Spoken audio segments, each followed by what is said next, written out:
Some stories sound too crazy to be true, but when you actually hear them, they'll send chills down your spine.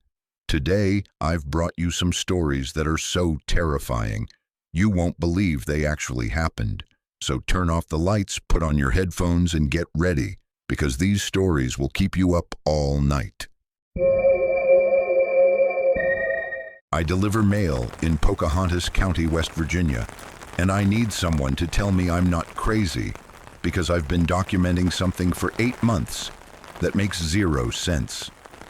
I don't even know how to start this without sounding completely insane, but I've been screenshotting everything and keeping notes, and I just need outside perspective at this point.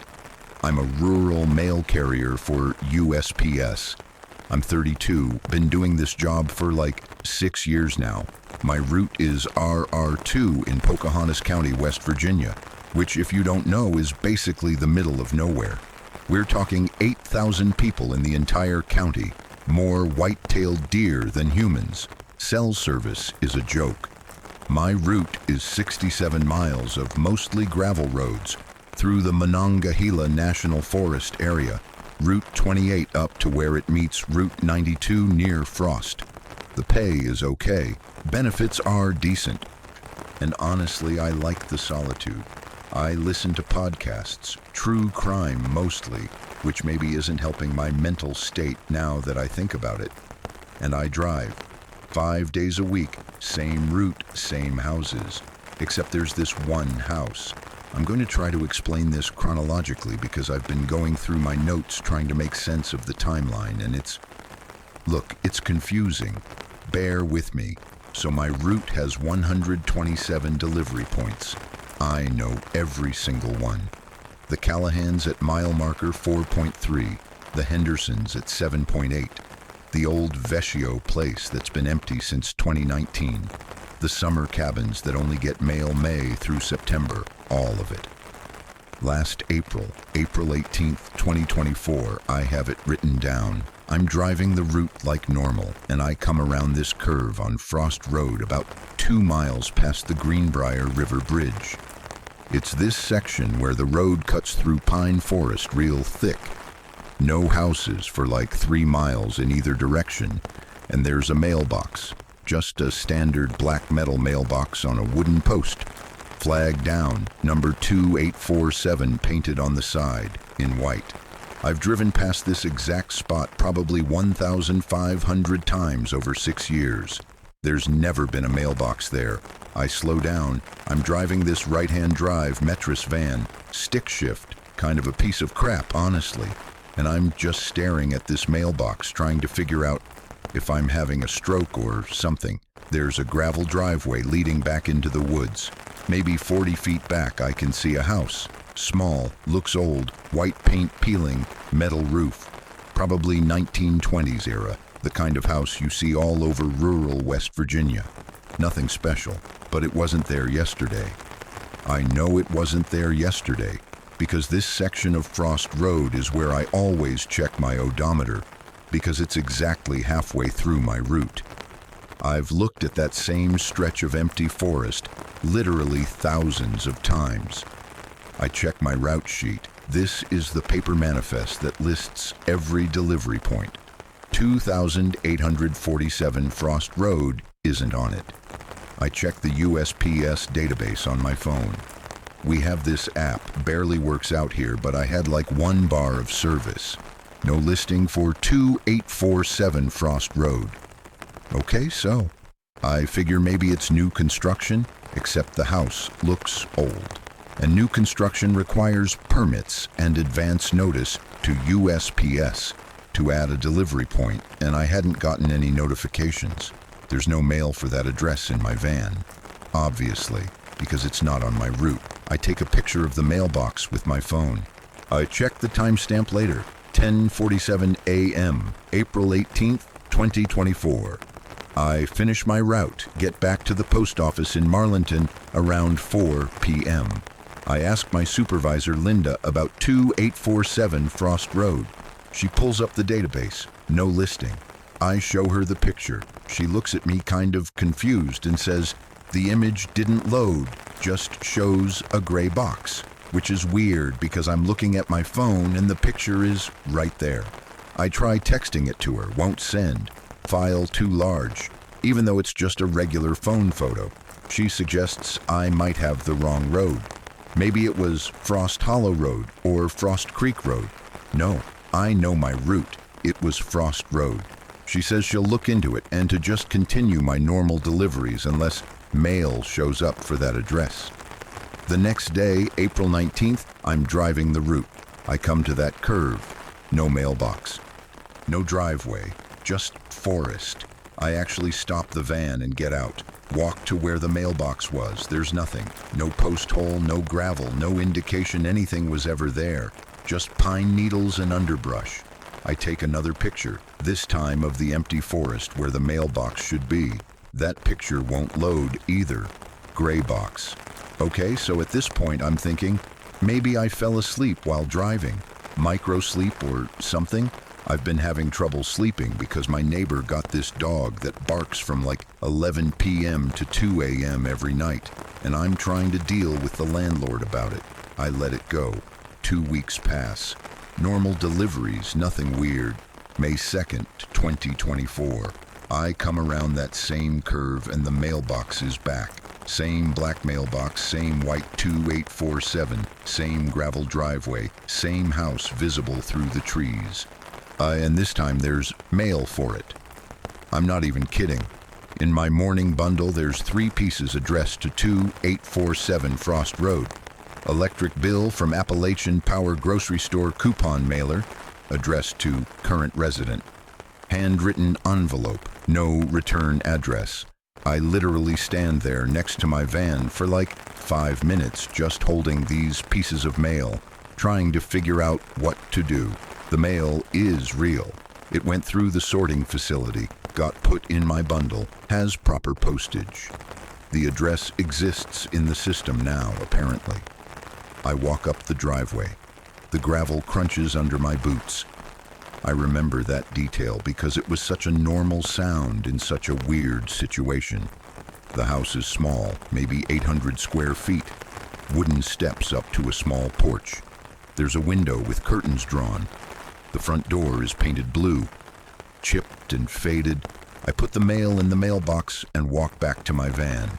I don't know why I didn't knock on the door. I should have. It's literally my job to verify new delivery points sometimes, but something felt off.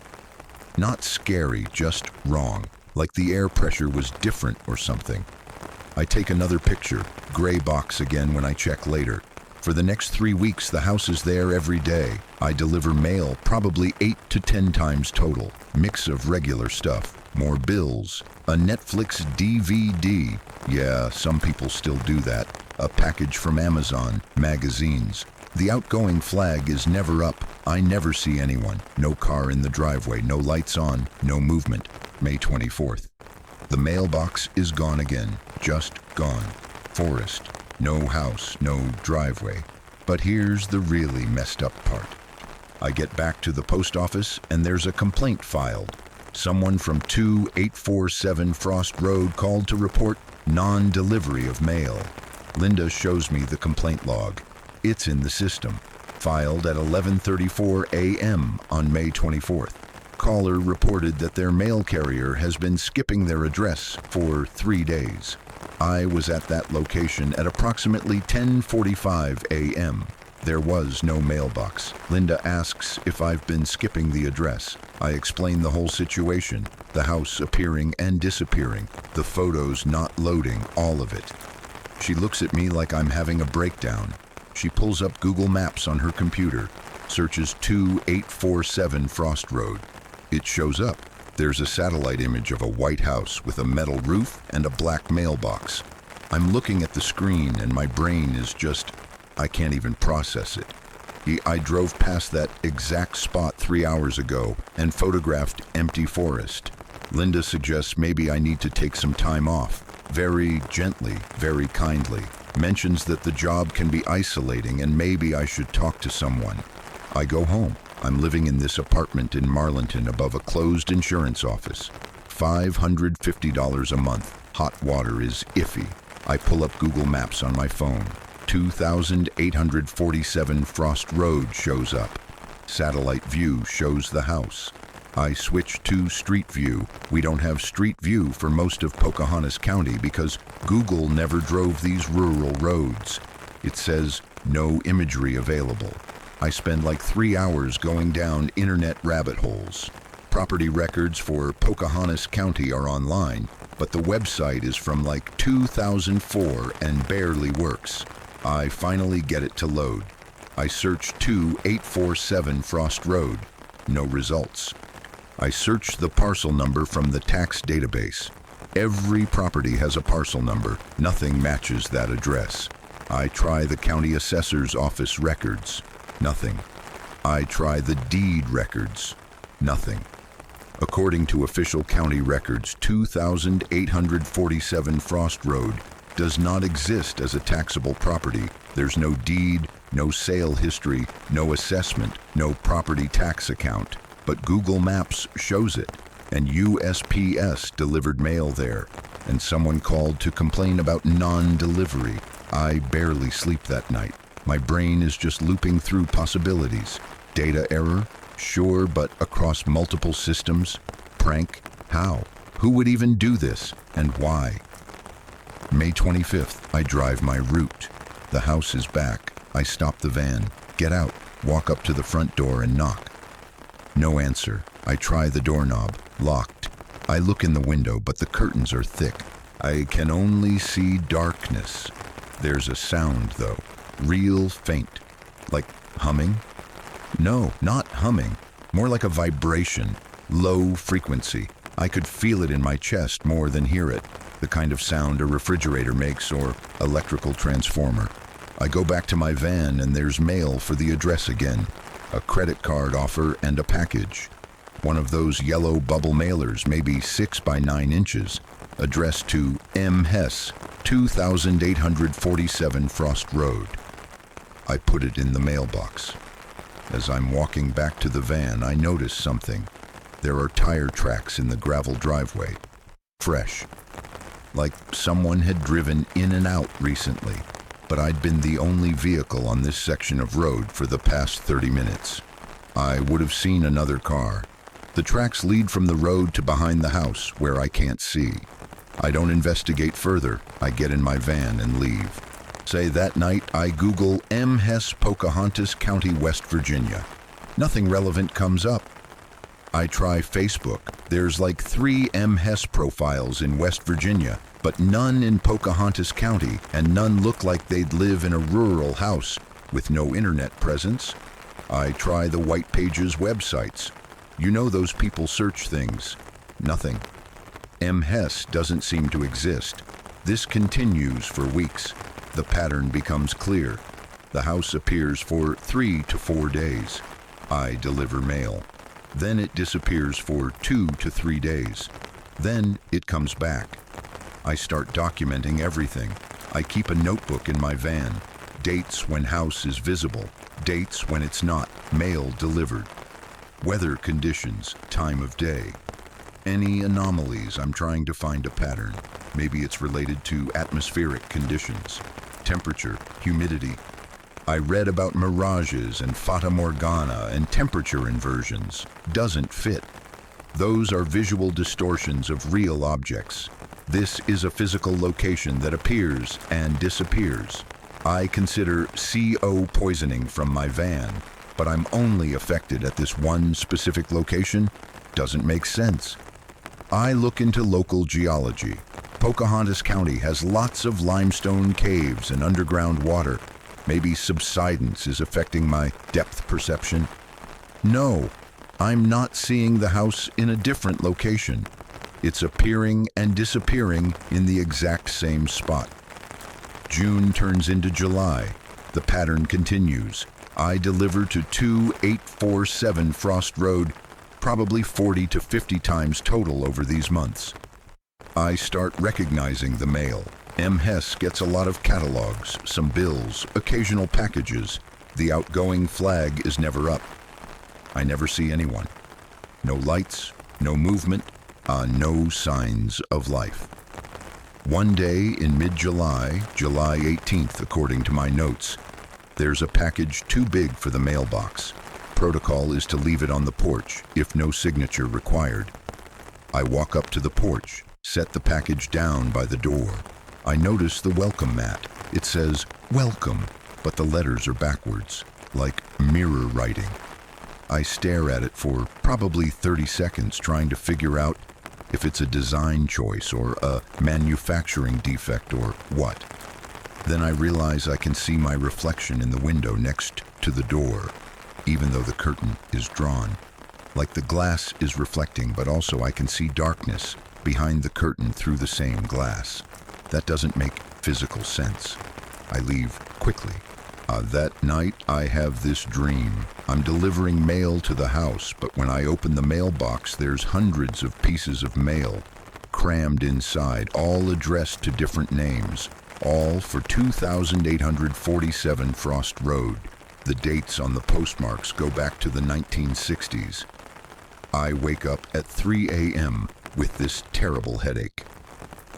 Late July, I mention the situation to another carrier, Dave, who has the route north of mine. We're at the post office sorting mail. I ask him if he's ever had an address appear and disappear on his route. He laughs and asks if I've been sampling the local moonshine. I don't bring it up again. August 3rd, 2024. I'm delivering to the house. It's been visible for 4 days straight at this point. And there's a Netflix DVD in the mail. Those red envelopes. I put it in the mailbox, and I don't know what possesses me to do this, but I write a note. I get a blank piece of paper from my van, and I write, "Hi, I'm your mail carrier. I've noticed I haven't seen anyone at this address. Just want to confirm you're receiving your mail okay. If you have any issues, please call the Marlinton post office. Thanks." I put it in the mailbox with the mail. The next day, the house is gone. It stays gone for 6 days. Longest disappearance so far. August 10th, it's back. There's outgoing mail. The flag is up. In the 6 years I've been delivering to my route, through probably 60 plus times delivering to this address, the flag has never been up. I stop the van, walk to the mailbox, pull down the flag. There's a single envelope inside. Handwritten address. To mail carrier, Route RR2. No postage, just the envelope. I open it. There's a piece of paper inside with handwritten text. "Thank you for your concern. Mail delivery is satisfactory. Please do not knock on the door or approach the house beyond the mailbox. Delivery to mailbox only. M. Hess." The handwriting is weird. Very precise, like calligraphy, almost. But the letters are slightly off. Like someone who learned to write in a different alphabet and is imitating English. I keep the note. I still have it. That's when I start to get really freaked out, because this confirms someone or something is receiving the mail and responding. I follow the instructions. Mailbox only. I stop walking up to the porch.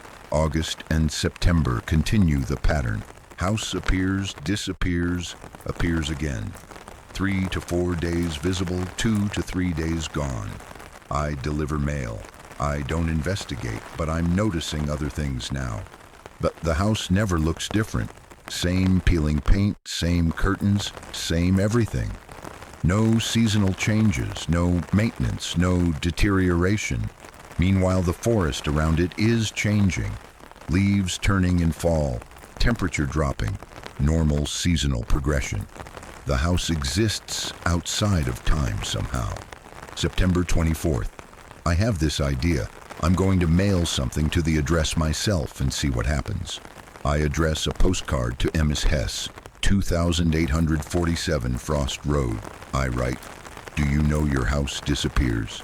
Does time pass normally for you when it's gone?" I put it in the mail system. Stamp, postmark, everything official. 3 days later, I deliver it. I put it in the mailbox at 2847 Frost Road. The next day, the house is gone. 5 days pass. The house reappears. There's outgoing mail again. Another envelope addressed to mail carrier route RR2. I open it. Time is consistent from interior perspective. Exterior discrepancies are expected. Please discontinue inquiries, mail delivery only. My hands are shaking reading this. What does exterior discrepancies are expected mean? Expected by who? What is this? I start researching. I go deep into weird science stuff. Quantum mechanics, dimensional theory, time dilation.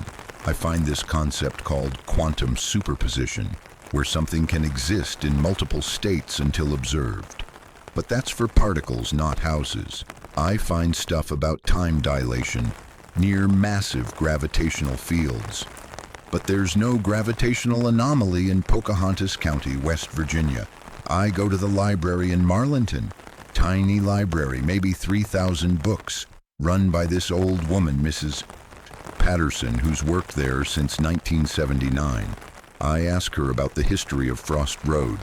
She tells me it used to be called something else, Frost Hollow Road, until the 1950s when they standardized rural route names.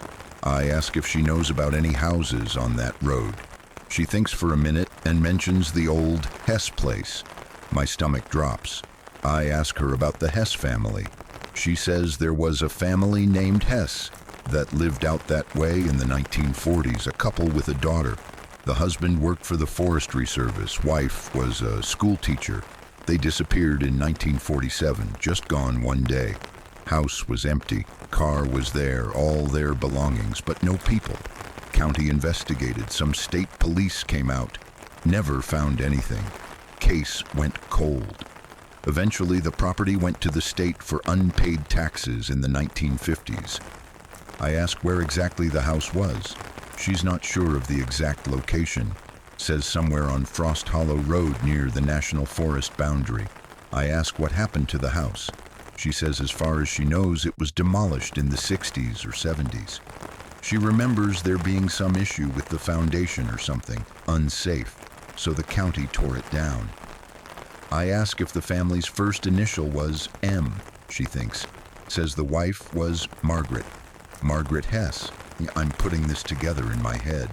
The Hess family disappeared in 1947. The house was demolished decades ago, but I've been delivering mail to M. Hess at a house that appears and disappears in roughly the same location. I ask Mrs. Patterson if there are any newspaper archives about the disappearance. She says the library has microfiche of the Pocahontas Times going back to 1930. She shows me how to use the reader. I spend 3 hours going through 1947 newspapers. October 23rd, 1947. Small article, local family reported missing. Authorities are investigating the disappearance of the Hess family of Frost Hollow Road. Robert Hess, 34, his wife Margaret, 29, and daughter Susan, 7, have not been seen since October 18th. Anyone with information should contact the county sheriff. November 6th, 1947. Follow-up. Search for missing family continues. State police have joined the search for the Hess family missing since last month. The family's automobile and personal belongings remain at their residence, but no sign of the family has been found. Authorities have not ruled out foul play. December 1947. Nothing more. I search through 1948. A few brief mentions of the ongoing investigation. Then nothing. The trail goes cold in the newspapers, just like it did in real life. I make copies of the articles. Cost me $1.50 in quarters. That night, I can't sleep. I'm reading and rereading these articles. A family disappeared in 1947. The house was demolished. But somehow the house still exists in a quantum state, appearing and disappearing, and someone named M. Hess is receiving mail there. October 2024. The house continues its pattern. I continue delivering. I'm scared now in a way I wasn't before. This isn't a glitch or a mistake. This is something genuinely impossible happening. October 15th, I decide I have to know more. When the house is visible, I park my van on the road. I walk past the mailbox, up the driveway, onto the porch. I'm violating the instructions from the note. I know. I knock on the door. No answer. I try the doorknob. Locked. I walk around to the side of the house. There's a window, curtain open slightly. I look inside. The interior is furnished but old. Really old. Furniture from maybe the 1940s. A radio on a table, the kind with tubes and dials. A calendar on the wall. I can't see the calendar clearly through the window, but it looks like it shows October 1947. There's movement. Someone walks past the window from inside. Quick, just a blur. I jump back, nearly fall off the porch. I get back in my van and leave. My heart is pounding, hands sweating. That weird metallic taste in my mouth you get when you're really scared. Someone is inside that house. October 16th, the house is gone.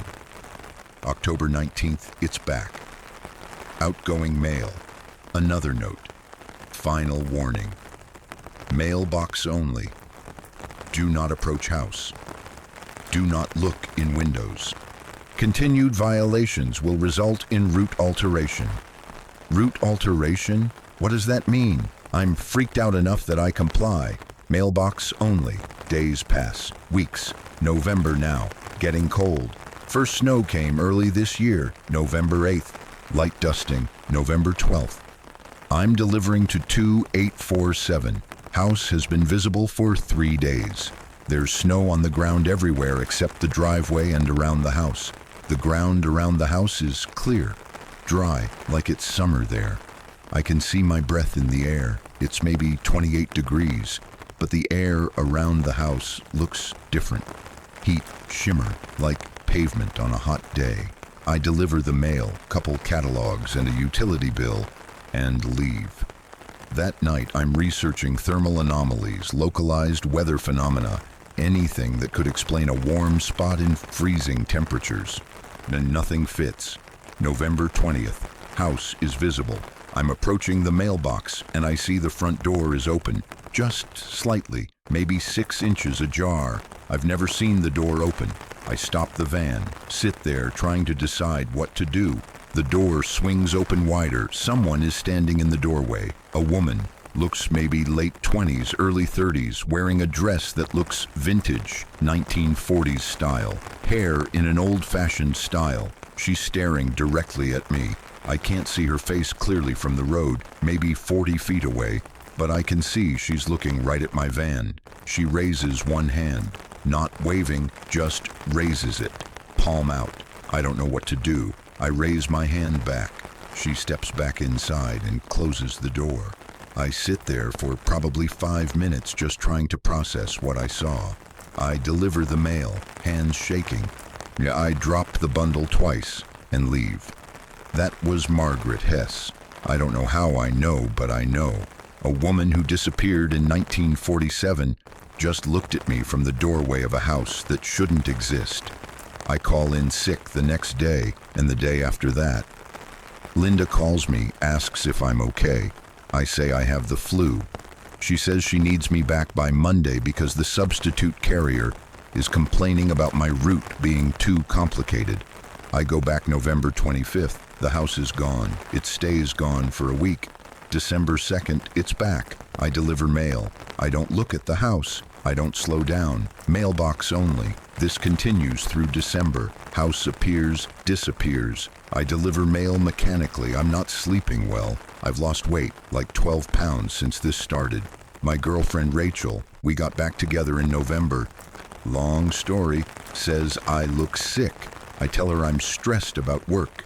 December 18th, there's a package for 2847. Big box from Amazon. Heavy. I put it in front of the mailbox because it won't fit inside. December 19th, the package is gone, but there's something left in its place. A small cardboard box, maybe 4 by 4 inches. Addressed to me, not mail carrier route RR2. My actual name, my actual home address in Marlinton. There's no postage, no mailing label, just handwritten directly on the box. I open it in my van. Inside is a photograph. It's old, the kind from the 1940s, black and white, slightly faded. It shows a family of 3 standing in front of the White House. A man, a woman, a young girl. The man is wearing a suit. The woman is in a dress. The girl has a bow in her hair. They're smiling. On the back of the photo, they're written in pencil, Hess family, October 1947. Thank you for your service. That's it. I'm holding this photograph of people who disappeared 77 years ago, and they're thanking me for delivering their mail. You keep the photo. I've been carrying it in my wallet. December 24th, Christmas Eve. The house is visible. There's a lot of mail, Christmas cards mostly, some packages. I deliver everything. There's a wreath on the door, green with a red bow. Wasn't there yesterday. December 25th. The house is gone. It doesn't come back. I've been driving my route every day since Christmas. It's January 8th now. The house hasn't reappeared. No mailbox, no driveway, just forest. But mail is still showing up for 2847 Frost Road. It's in my bundle every day, bills, catalogs, letters. I have nowhere to deliver it. I've been marking it, unable to deliver, no such address, and returning it. But it keeps coming. Linda asked me about it yesterday. She's getting complaints again from M. Hess about non-delivery. I asked her how someone is calling to complain if they don't exist. She showed me the phone log, 304-555-0147, called January 5th, 7th, and 8th. Complained about mail carrier refusing to deliver. I tried calling the number from my cell phone, disconnected. The number you have dialed is not in service. I don't know what to do. I have a box in my apartment now, just a cardboard box, filling up with mail for 2847 Frost Road that I can't deliver because the address doesn't exist. Except it does exist because mail keeps coming and someone keeps calling to complain.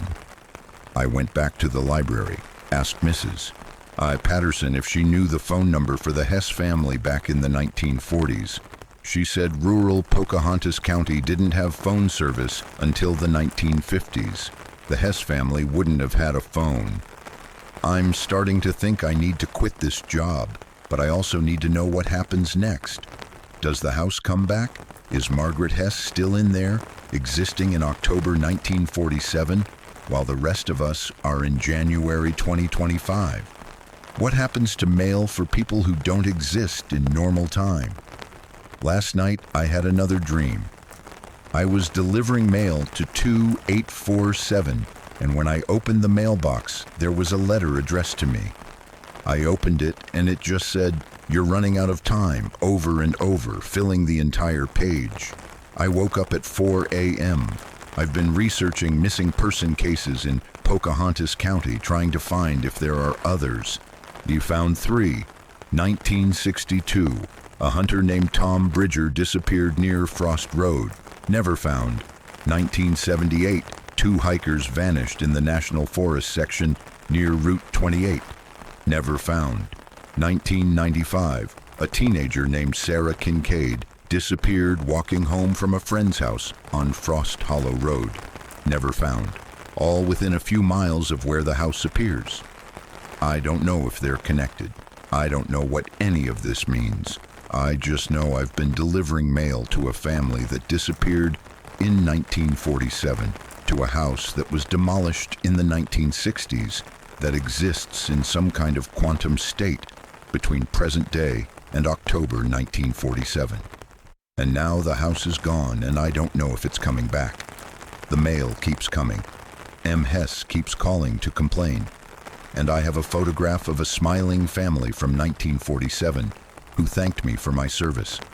I'm going to keep driving my route, keep documenting everything. If the house comes back, I don't know what I'll do.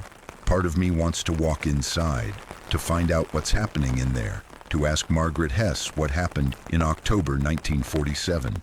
Part of me knows that's how people end up on the missing persons list. I'll update if anything changes. For now, I'm just a mail carrier in Pocahontas County, West Virginia. delivering mail to people who might not exist, to a house that appears and disappears, on a route that gets longer and stranger every day.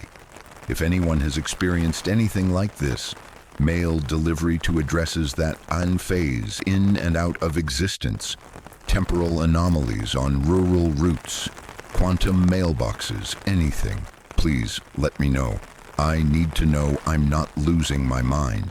Or if I am, at least I'm not the only one. The update. The house appeared again this morning, January 9th, but it's different. The mailbox number changed to 2848, and there's a second mailbox next to it now, number 2849. I have mail for both addresses today. I don't know if I should deliver it. What do I do? So this mail carrier has been delivering to a house that shouldn't exist. Family disappeared in 1947. House was torn down decades ago, but it keeps appearing and disappearing, and someone's collecting the mail. Here's the scary part. Now there's more mailboxes showing up, more houses, more people trapped in time. What happens when it spreads to your address? Think about that. I'm a night shift rideshare driver, and I keep picking up the same passenger. I quit Uber 3 days ago, and I'm never driving nights again. Look, I know how this sounds. Trust me, I get it. But I've been doing rideshare for like 6 years now, mostly evenings and weekends around Scranton and Wilkes-Barre, Pennsylvania, sometimes down to Bloomsburg if it's busy, and nothing weird ever happened until last month. Just drunk college kids puking. Had that twice. People leaving phones. Returned 4 so far. One guy who wouldn't stop talking about cryptocurrency for 45 minutes. Normal, annoying stuff, not whatever the hell this was. So anyway, October 17th, I think, maybe 18th. No, wait, definitely 17th, because I remember thinking I had that dentist appointment next morning at 9 and I was going to be wrecked. It was a Thursday. I was doing the overnight shift because my girlfriend, well, ex-girlfriend now, that's a whole other thing. Anyway, she picked up extra hours at Giant and we were trying to save up to get out of my mom's basement finally. I'm 32, working data entry during the day and driving nights and living with my mom, which is exactly where I thought I'd be at this age. Real winter. Rain was coming down insane that night, like that heavy October rain that's almost sleet, but not quite, just cold and miserable. Roads were shit, couldn't see much past the headlights. I was working the area around Route 115 near Bear Creek.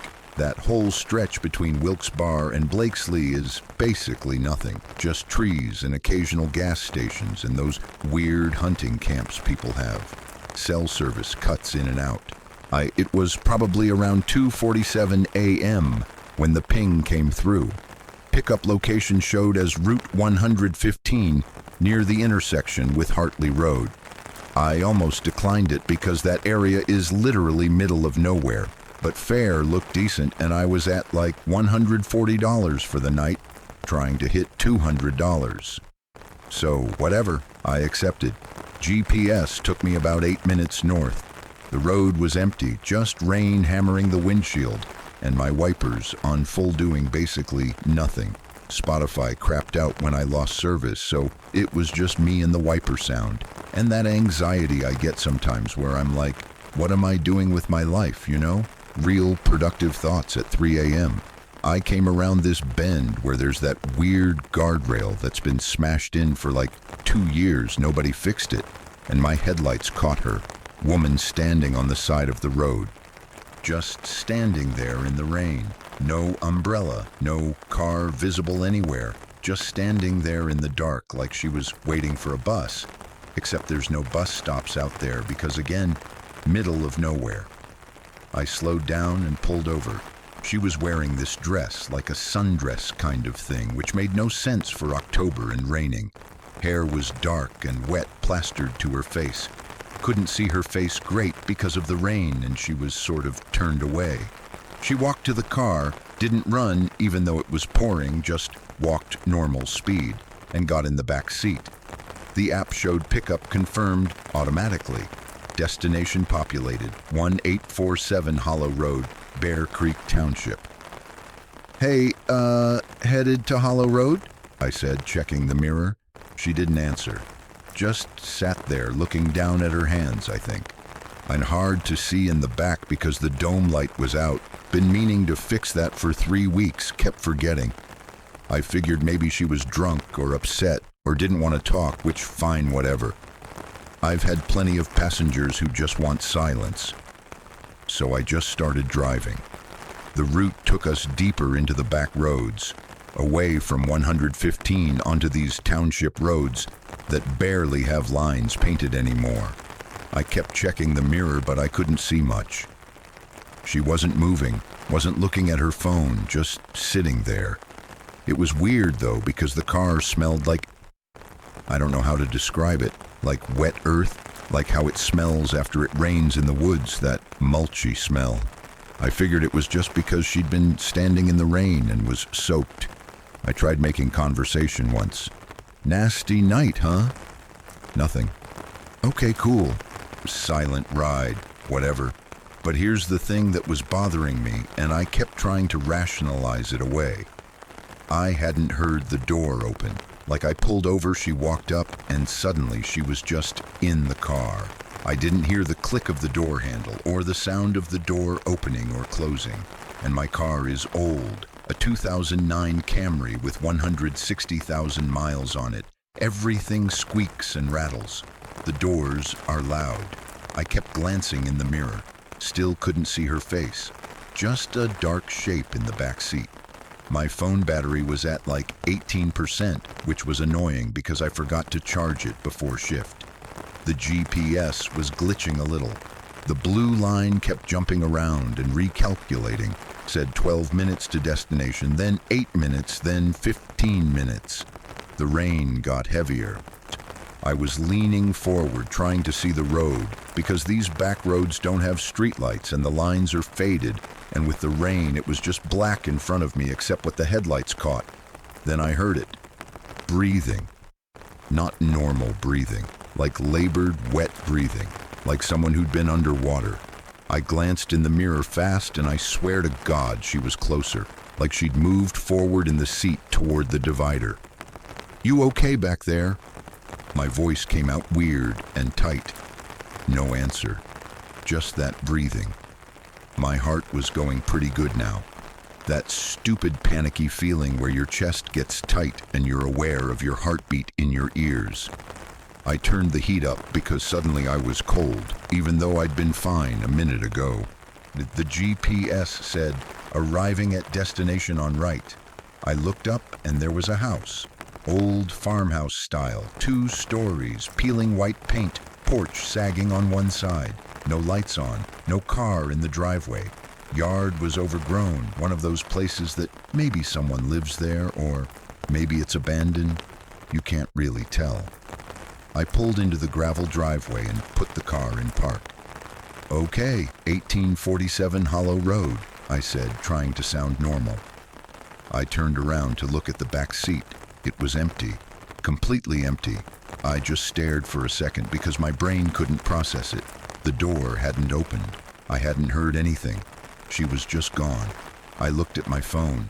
The trip still showed as active. Passenger still in vehicle according to the app. What the fuck? I said out loud. I turned on the dome light. Oh, right, it was out. I used my phone flashlight and shined it in the back. Nothing. No one. The seat was soaking wet, like someone had been sitting there in completely drenched clothes. There was a wet outline, dark, against the gray fabric. I could feel my hands starting to shake. This metallic taste in my mouth?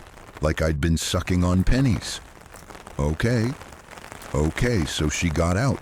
Obviously she got out, and I didn't hear it because of the rain noise, and I was focused on driving, and she just got out really quietly, and I didn't notice. That's logical. That makes sense. Except the app still showed her in the vehicle. I ended the trip manually. It confirmed and processed payment, $18.50. I should have just left. I know I should have just left.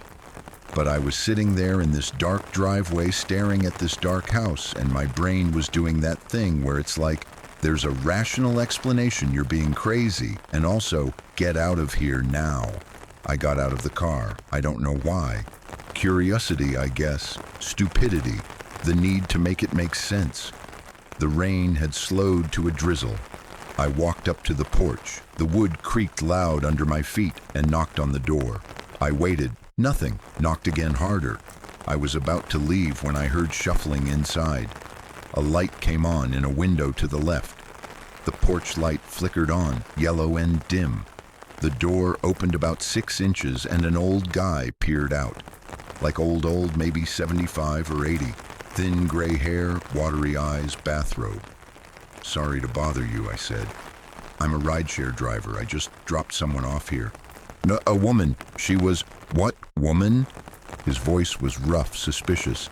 I picked her up on Route 115. She was standing in the rain. She requested this address. Dark hair, wearing a dress. His face changed, like all the blood drained out of it. He stared at me. What did she look like?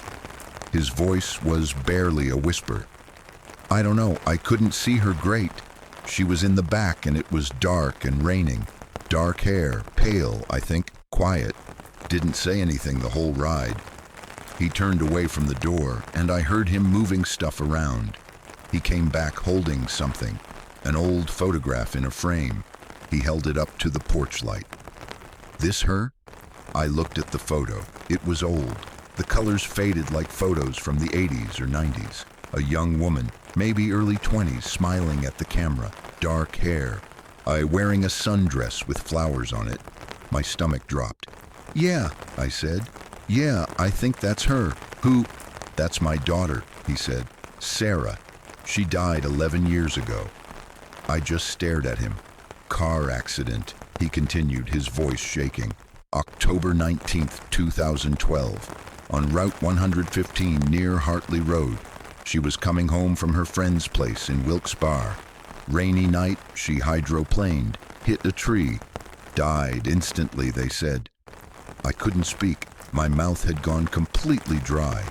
Every year around this time, he said, staring past me into the dark, people say they see her on that road, standing there, waiting.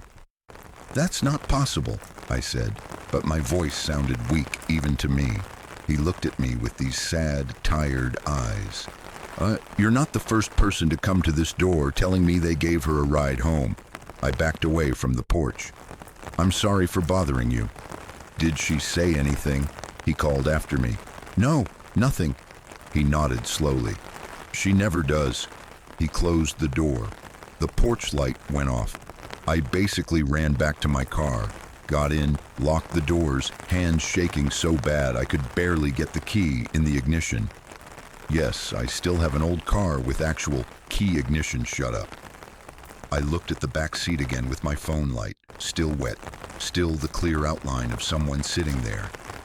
And then I noticed something that made my bladder almost let go. The window. The rear passenger window was fogged up on the inside, and in the fog, pressed into the condensation, were 2 handprints, small hands, like a woman's hands. From the inside, I got out of there so fast I sprayed gravel everywhere. Didn't care. I drove back toward Wilkes-Barre, doing like 60 on those back roads, which was insane in the rain, but I just needed to be away from there and around lights and people. I pulled into the first 24-hour gas station I saw, the Sheets on Kidder Street, and parked under the lights. I was breathing hard, hands still shaking. I got out and opened the back door. The seat was still damp, but drying. The handprints on the window were fading as the fog evaporated. I took pictures with my phone. They came out like shit, too dark. You can barely see anything. Figures. I ended my shift right there, drove home, didn't sleep. The next day I Googled Sarah and Route 115 and Accident 2012. Found a news article from the Times Leader, October 21st, 2012. A local woman dies in single-car accident. Sarah Hartley, age 23, Bear Creek Township, Lost control of her vehicle on Route 115 during heavy rain. Struck a tree, pronounced dead at the scene. There was a photo with the article. Same woman from the photograph her father showed me. Same woman I'd had in my car. I called out sick from my day job and just sat there reading everything I could find about her. There wasn't much. Graduated from Crestwood High School, worked at a veterinary clinic in Pittston, was survived by her father, Robert Hartley. I found a Reddit thread in r/NEPA from 8 months ago. Anyone else see the girl on Route 115? People talking about seeing a woman standing on the side of the road near Hartley intersection on rainy nights. Some people claimed they'd picked her up. No one had stories exactly like mine, but similar. She'd get in the car, wouldn't talk, would just disappear. One person wrote, "My cousin gave her a ride like 5 years ago, same thing. She vanished from the back seat when he got to the address. She never spoke, just gone." I didn't drive for 3 days. When I did go back out, I stayed in downtown Scranton and avoided anything near Route 115. I thought maybe that was it, one weird experience. Stay away from that area, I'm good. Then it happened again. October 24th, I was working downtown Wilkes-Barre, staying in the city, only taking short fares.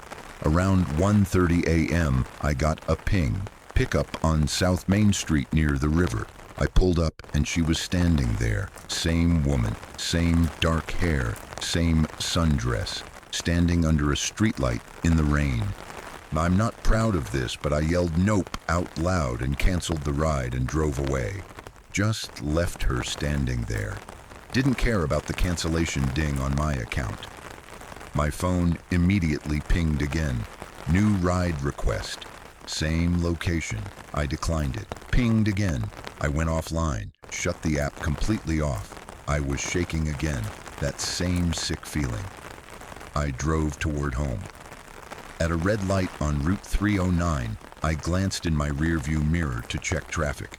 She was sitting in the back seat, just sitting there, staring forward, not at me, just staring straight ahead. I screamed, actually screamed like a little kid, and jerked the wheel, almost hit a parked car, horns blaring behind me. I pulled over hard into a McDonald's parking lot. I whipped around to look at the back seat, empty. I got out of the car in the McDonald's parking lot at 1:45 in the morning and just stood there in the rain having what I'm pretty sure was a panic attack. Some guy leaving the drive-thru asked if I was okay, and I couldn't even answer. The back seat was wet again. I checked my phone. No active trips, no ride history showing, but my Spotify app was open and playing even though I hadn't opened it. Playing a song I didn't recognize, some old country song from the 90s. I Googled the lyrics later. "Go Rest High on That Mountain" by Vince Gill. It's a funeral song. That was 6 days ago. I haven't driven since. I deleted the Uber app. I'm done. But here's why I'm posting this now. Last night I was at my day job, data entry at this insurance company in Dunmore, leaving around 5:30 p.m. Still light out, not raining, normal conditions. I got to my car in the parking garage.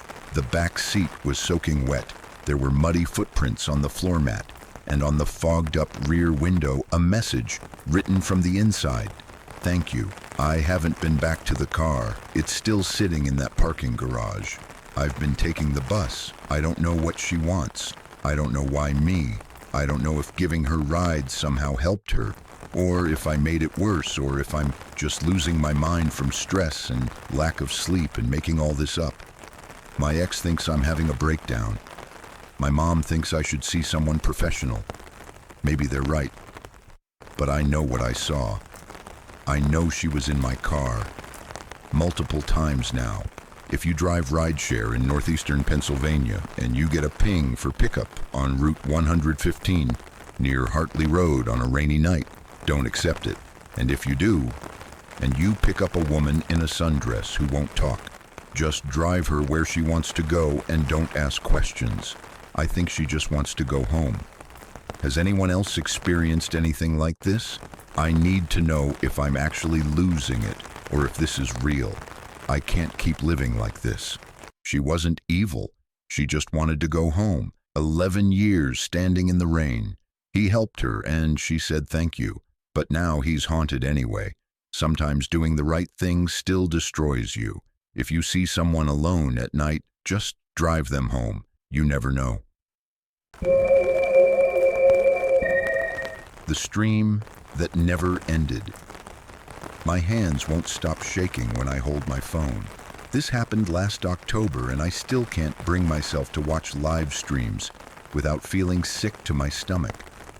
I'm a small-time streamer. Was a small-time streamer, I guess is more accurate now. Mostly gaming content, sometimes urban exploration when I needed fresh material.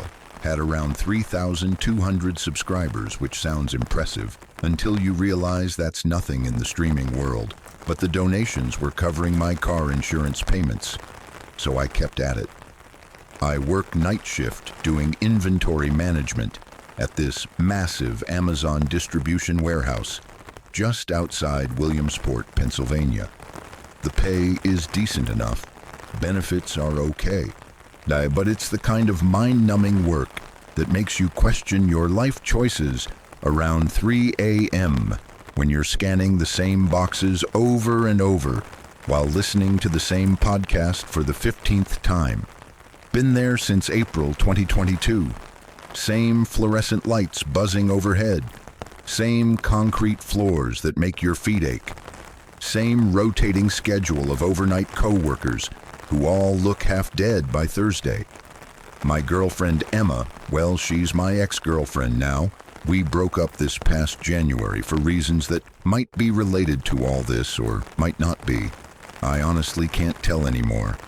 She used to say I needed some kind of creative outlet, or I'd completely lose my mind to the monotony. The streaming thing was supposed to be that outlet. The Breckenridge State Hospital sits about 43 minutes north of where I live. You're just outside this absolutely tiny place called Ralston in Lycoming County. The town has maybe 200 people if you're being generous. Mostly older folks who've lived there their entire lives. One combination gas station and convenience store. A volunteer fire department that looks like it hasn't been updated since 1975. And this absolutely massive abandoned psychiatric hospital that closed its doors permanently back in 1987 when the state started shutting down these big institutions. The main building is huge. 5 stories of red brick with those tall, narrow institutional windows that look more like prison than hospital, surrounded by a few smaller outbuildings that used to be staff housing or storage or something. I'd driven past it probably 1,000,000 times over the years, on Route 14 heading up to visit my parents in Trout Run. And every single time I'd think about how perfect it would be for content. I should mention up front that I'm not one of those ghost hunter types who actually believes in paranormal activity or spirits or any of that supernatural stuff. My content was always more focused on the exploration aspect, the history of these abandoned places, showing viewers locations that are frozen in time, the weird beauty of decay and nature reclaiming man-made structures. The whole paranormal investigation angle was just good for engagement metrics, you know what I mean? People absolutely love that scary content. They want to experience fear from the safety of their couch, while eating Cheetos and drinking Mountain Dew, living vicariously through someone else taking risks. I was happy to provide that service. So I started planning this big stream for a Friday night, specifically October 13th, 2023, which was just too perfect from a marketing standpoint to pass up. Spent like 2 solid weeks hyping it up across all my platforms. Made this countdown graphic in Photoshop that looked semi-professional. Posted teaser photos of the hospital exterior that I found on some local history website, the whole 9 yards. My average Friday night stream would pull maybe 40 to 50 live concurrent viewers on a good night, but I was genuinely hoping this special event might pull 100 maybe even 150, if the algorithm gods smiled on me and pushed it to the right people. The hospital property had this chain link fence running around the perimeter, but it was cut open in like 6 or 7 different places, from years of trespassers and copper thieves and teenagers looking for a place to drink. I parked my car at the Sheetz gas station in downtown Ralston around 11:15 p.m., told the bored-looking night shift clerk that I was meeting some friends at a house nearby, which was obviously a stupid lie because there's literally nothing in that area except farmland and the hospital, and then walked the half-mile or so to the property line through this overgrown field. It was 11:47 p.m. when I finally ducked through one of the fence cuts and stepped onto the hospital grounds proper. I remember checking my phone specifically and seeing I had 67% battery remaining, which I thought would be more than plenty for a 2-hour stream. I'd brought 2 fully charged portable power banks in my backpack, just to be absolutely safe though. I was using my iPhone 14 for the actual stream, mounted on this DJI gimbal stabilizer thing to keep the footage smooth and professional looking. And I had a separate wireless lapel microphone that connected via Bluetooth to improve the audio quality beyond the phone's built-in mic. I'd spent like $340 on all that equipment over the previous few months, which seemed like a smart investment in growing the channel at the time, building the brand, or whatever business podcasts always talk about. I started the stream at exactly midnight on the dot. What's up, everyone? We are live from the legendary Breckenridge State Hospital. I did my usual opening in this dramatic whisper-shout voice that had kind of become my signature style. Immediately checked the viewer count in the corner. 83 people watching already. Hell yeah, this was already my second best opening ever. The first floor was pretty much exactly what you'd expect from an abandoned institutional building that's been sitting empty for 36 years. Peeling lead paint hanging in long strips from the walls, broken floor tiles creating this hazardous patchwork of ceramic shards and exposed concrete, graffiti covering every available surface with the usual mix of gang tags and declarations of love and crude drawings and that distinctive musty smell like wet cardboard mixed with organic decay and probably black mold. I walked through what appeared to have been the main reception area. There was still a large wooden desk pushed against one wall with an old rotary phone sitting on top of it, and then headed down this long central corridor with patient rooms branching off on both sides. Most of the doors were either hanging open on broken hinges or missing entirely, probably stolen for scrap. I kept up constant commentary as I walked, reading the more interesting graffiti out loud, pointing the camera at old furniture and fixtures, making jokes to keep the energy up and the chat engaged. Oh look, a wheelchair. That's definitely not a creepy horror movie cliche at all. I zoomed in on this rusted out wheelchair sitting in a doorway, one wheel missing and the vinyl seat completely rotted through. The chat absolutely loved it. My messages flying by and donation notifications starting to pop up with those automated text-to-speech voices. $5 from XX Ghost Hunter 2009. You should check out the basement if there is one. $3 from Sarah M 1124. I swear I just saw something move behind you. I actually laughed out loud at that second one. Sarah, you definitely didn't see anything behind me. That's just my shadow playing tricks on you. I did a full 360-degree spin with the camera anyway, showing the completely empty hallway, stretching out behind me in both directions. See? Just me and probably enough asbestos to give me mesothelioma in 20 years. I spent probably 25 minutes exploring that first floor in detail. My viewer count climbed to 124, then 138, then hit 156 at one point. I was genuinely feeling good about the whole thing, finding my rhythm with the jokes and commentary. playing up the spooky atmosphere without overdoing it.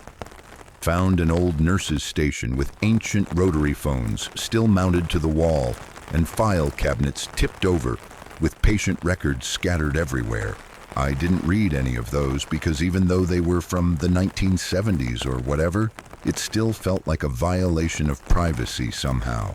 The main stairwell leading up to the second floor was legitimately sketchy as hell. Concrete stairs with chunks broken out of several steps. No railing at all on the right side where it had been torn off for scrap metal. And my phone's LED flashlight was barely cutting through the oppressive darkness beyond the first few steps. I could hear wind whistling through broken windows somewhere on the upper floors, creating this low moaning sound that was genuinely eerie, even though I knew exactly what was causing it. Okay, I'm not gonna lie, this is actually pretty creepy, I told the camera and my audience. The chat had split into two camps. People spamming messages telling me to turn back and go home, and people calling me a coward if I didn't continue upward. The standard audience dynamic for this kind of content. The second floor was essentially more of the same aesthetic, but in significantly worse condition overall. Large sections of the ceiling had collapsed completely in places, leaving gaping holes where you could see straight up to the third floor, and I had to watch my footing carefully to avoid stepping through weak spots in the floor where I could see down to the first floor below. That probably should have been my cue to leave immediately and call the whole thing off. But I was riding high on the viewer count and the steady stream of donations, so I convinced myself it was fine. I found what must have been some kind of common area or day room where patients would have spent time.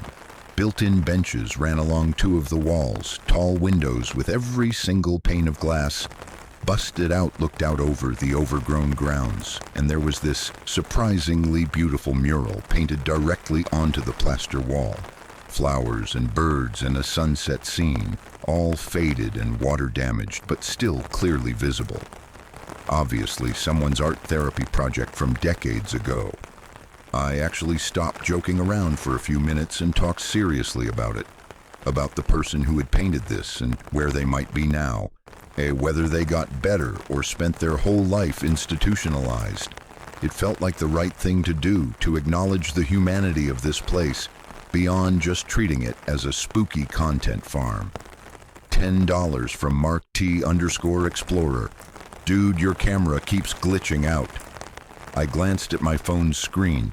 The stream health indicator showed solid green. Connection was stable. Bitrate was fine.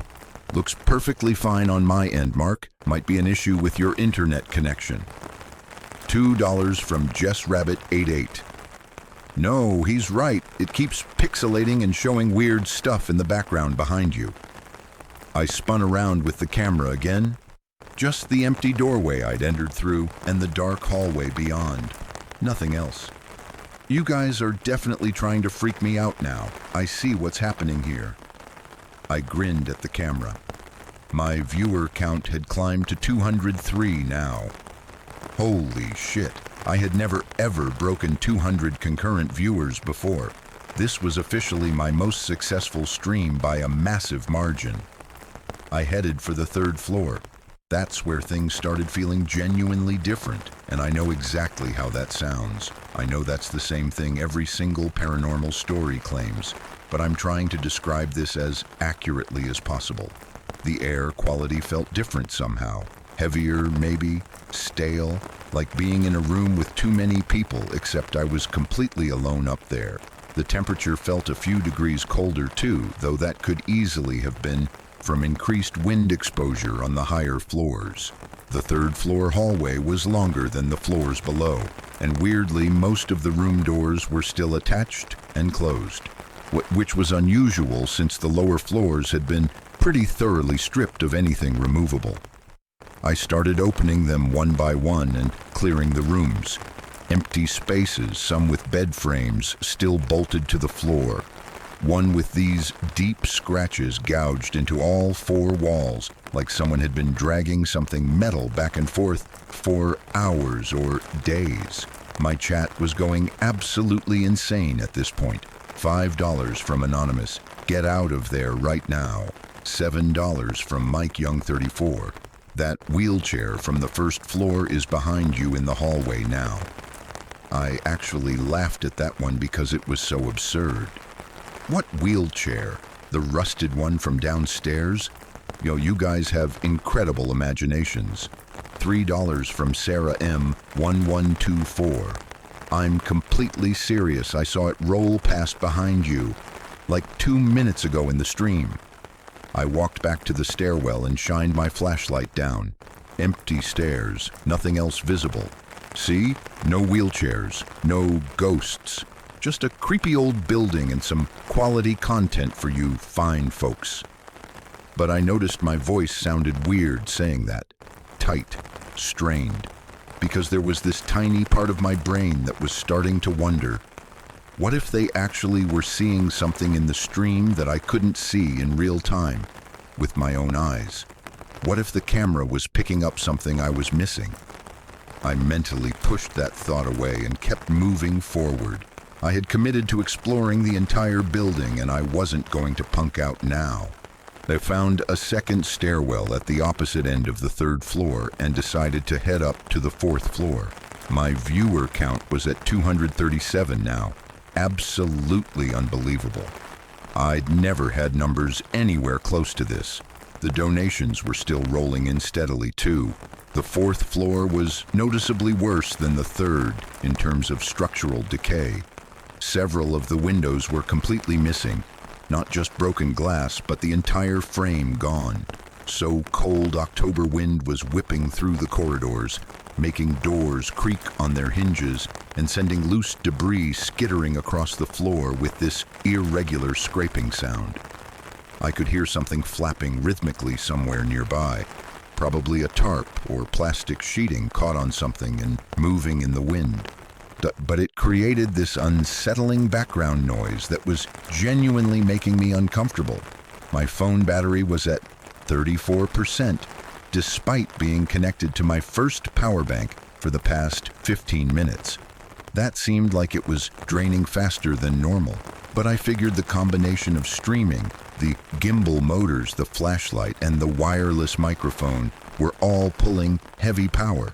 Most of the 4th floor was divided into small patient rooms, maybe 10 feet by 10 feet each, with those characteristic high, narrow windows.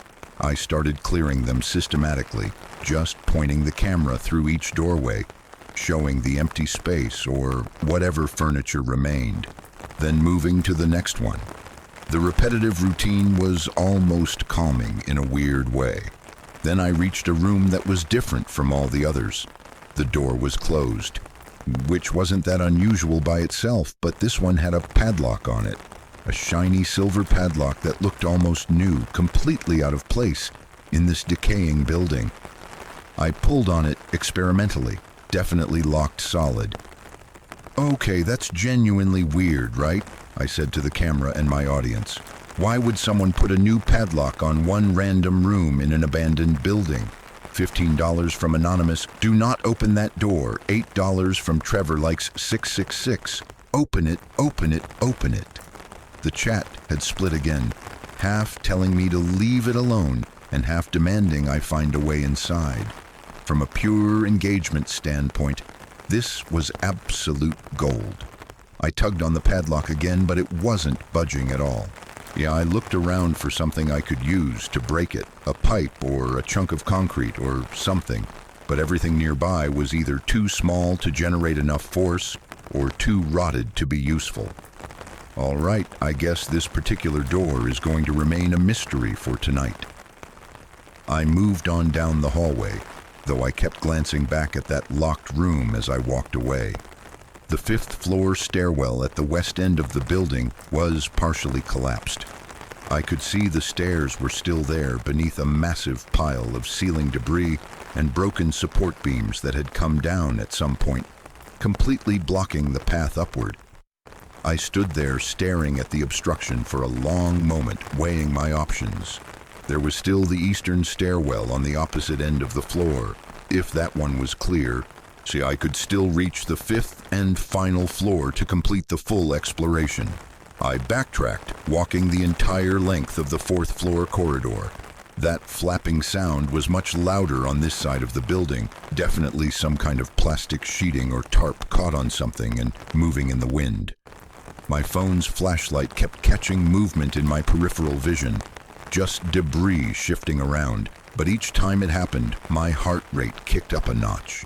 The east stairwell was clear, narrow and steep with more chunks missing from the concrete steps, but passable.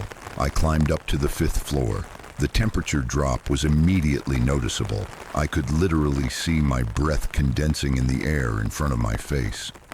My phone's weather app said it was 58 degrees outside, but it felt like maybe 40 or even colder up here. I mentioned this to the stream. $5 from Anonymous. Cold spots indicate paranormal presence. Or it indicates broken windows and basic thermodynamics, I countered. But I pulled my jacket zipper all the way up to my chin. The fifth floor had a completely different layout from the floors below. Instead of a long hallway with individual rooms, this level was much more open, like at some point they'd demolished most of the interior walls, leaving this large space divided only by support columns every 20 feet or so, and a few partial walls with old curtain tracks still attached to the ceiling. Maybe it had been a ward-style setup where multiple patients were in one big room. In the far back corner of the space, I saw light. Not daylight coming through windows, not the beam from my phone. This was orange, flickering, like fire but steadier. Do you guys see that? I pointed the camera directly toward the light source and zoomed in as much as I could. The chat absolutely exploded. Messages were coming in so fast they were just a blur scrolling by, a mix of leave now and go check it out, and battery at 28%, and what the hell is that, and this is fake, and every possible reaction. I started walking toward the light, slowly. All my earlier confidence and joking demeanor had completely evaporated. I wasn't doing commentary anymore, wasn't trying to entertain, just breathing kind of hard and walking carefully toward whatever was producing that orange glow. It was candles. Someone had set up candles, like 20 or 25 of them, arranged in a perfect circle on the floor. In the exact center of the circle sat a metal folding chair, and facing the chair from about 6 feet away was a professional video camera mounted on a tripod, red recording light glowing steadily.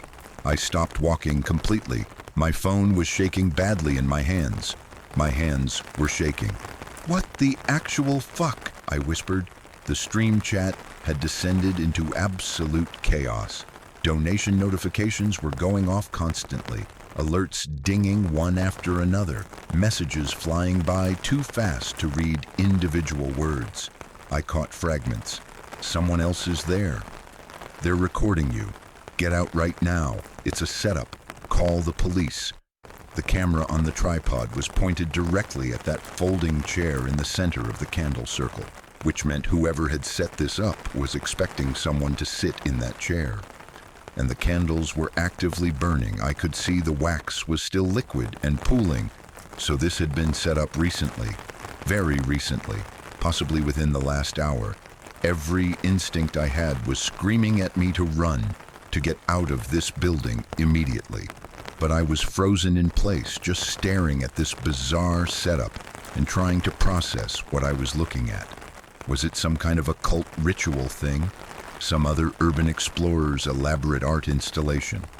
A prank specifically targeting me since I'd been promoting this stream for 2 weeks? My phone screen flickered. The stream pixelated badly, froze for a second, then stabilized again. I glanced down at the display. Still showed I was connected. Still showed 287 viewers now somehow, but something felt fundamentally wrong. I took one step backward. That's when I heard it. Not through my phone speakers, not from the stream audio. In the actual physical room around me, a whisper, just one word, but I heard it with perfect clarity. Sit. I spun around so fast I nearly dropped my phone. Nobody there. The candles flickered from the sudden movement, but otherwise, nothing. No wind up here, just still, cold, dead air. "Who's there?" My voice cracked on the second word. "This isn't funny. Whoever you are, this isn't fucking funny." My phone battery indicator showed 23%, despite still being connected to the power bank. That made absolutely no sense. The power bank had been fully charged when I connected it, and it should have been adding charge, not just slowing the drain. The video camera on the tripod moved, just slightly, maybe 2 or 3 degrees, angling downward. I did not see anyone touch it. I was staring right at it, and it just adjusted itself. That's when I ran, just completely bolted without thinking. Didn't care about the stream, didn't care about content, didn't care about the viewers or donations or anything except getting out of that building as fast as physically possible. I sprinted toward the stairwell, my phone's light bouncing wildly and making crazy shadows on the walls, my breathing ragged and panicked. I hit the stairs way too fast, almost fell, caught myself on the wall hard enough to scrape my palm. 4th floor, 3rd floor, keep moving. On the 2nd floor, I noticed something that made me stop, despite every fiber of my being telling me to keep running. That locked room, the one with the padlock. The door was standing wide open now. I stopped in the middle of the hallway, maybe 10 feet away from the open doorway, just staring. The padlock was still there, still locked, still attached to the hasp on the door frame, but the door was open, swung inward. My phone screen went completely black, not like the stream disconnected, no error message, no buffering icon, just solid black. But I could still hear sounds coming from it. The donation alert notifications were still dinging. The text-to-speech robot voices were still reading out messages, but the screen showed nothing. I slowly looked up from my phone. Someone was standing in the doorway of that locked room. I cannot describe what I saw, not because it was too dark or because I only got a brief glimpse. I saw it clearly, I saw it perfectly, but my brain absolutely refuses to retain the image. When I try to remember what I saw, the memory just slides away like trying to hold water in your hands. All I can recall is the overwhelming sense of wrongness, of something that should not be standing upright, should not have that shape, should not exist in a way that human eyes can perceive and process. I heard myself make a sound, not a scream, something smaller and more pathetic, the sound a small child makes when they're truly terrified. My phone screen flickered back to life. The stream was still going. I was still broadcasting. My viewer count showed 847 now. How? How was that possible? I looked at the chat messages, or the ones I could actually focus on through my shaking vision. "Why did you stop running?" "He's just standing there staring at nothing." "This is literally the best horror acting I've ever seen." "Dude, the thing behind you move." I tried to turn and run, and my legs did not respond, like the connection between my brain and my muscles had been completely severed. I was screaming at my body to move, to run, to do anything, and it just stood there locked in place. The figure in the doorway moved closer, not walking. It didn't walk. It was in the doorway and then it was closer. No transition between the two positions. My stream glitched again hard. The screen went black, pixelated, showed random colored blocks, then came back. But when it came back, I was looking at myself. The camera perspective had completely changed. I was staring at my own terrified face on my phone screen, eyes wide, mouth open in a silent scream. But I was still holding my phone out in front of me. I could see my own hands gripping it. So what camera was I looking through? The perspective swung around sickeningly fast, and I saw the hallway from a completely different angle. Saw myself standing there frozen. Saw the thing behind me, so close now it was almost touching my back. Then my perspective snapped back violently. I was looking through my phone camera again, looking forward at the empty hallway stretching ahead. I could move again. I ran, hit the stairs at full speed, skipped entire sections by jumping, slammed into walls, bounced off, kept going. Third floor, second floor, first floor, the exit. I could see the doorway I'd entered through, could see moonlight beyond it. He could see freedom. 5 feet from the exit, something stepped into the doorway. I stopped so hard I almost fell forward onto my face. It was me. I was blocking my own exit. Same clothes, same gimbal, same phone, same everything. Exact duplicate down to the smallest detail, except the eyes were completely wrong, and it was smiling in a way I have never smiled, with the mouth stretched too wide, showing too many teeth. My phone was at 3% battery. The stream was somehow still going. Viewer count, 1,472. The me thing spoke with my exact voice. I thought I came here alone. My phone died. Screen went black, completely dead. I don't remember leaving the building. I have zero memory of the walk back across the field to where I'd cut through the fence. I don't remember the half-mile walk back to the sheets. I don't remember getting in my car. My next clear memory is sitting in my apartment parking lot at 4:47 a.m., shaking so violently I couldn't get the key into the ignition to turn the car off, just sitting there with the engine running and the heat blasting. My phone was completely dead, totally drained. When I finally made it inside my apartment and plugged it into the charger, it took almost 20 minutes to accumulate enough charge to power back on. The second it booted up, I opened the Twitch app with shaking hands. My stream had continued for 3 hours and 17 minutes after my phone died. I watched the archived footage in complete silence, not moving, barely breathing. It showed me, or something that looked exactly like me, walking calmly back through the hospital, going room to room, not exploring, searching, looking for something specific with methodical precision. The camera work was perfectly smooth and professional, nothing like my usual shaky amateur footage. And every few minutes the thing would stop walking, turn, and stare directly into the camera with that too wide smile. In the final 10 minutes of the stream, the perspective returned to that 5th floor room with the candles arranged in a circle. The chair in the center was occupied now. Someone was sitting there, back to the camera, completely motionless. The camera began moving forward slowly, circling around to show the front of the chair. It was me, sitting there, eyes open and staring straight ahead at nothing, not breathing, not blinking, just sitting. The stream ended at 3:47 a.m. Final viewer count, 3,104. I immediately reported it to Twitch support. I told them my account had been hacked. Someone had uploaded fake footage.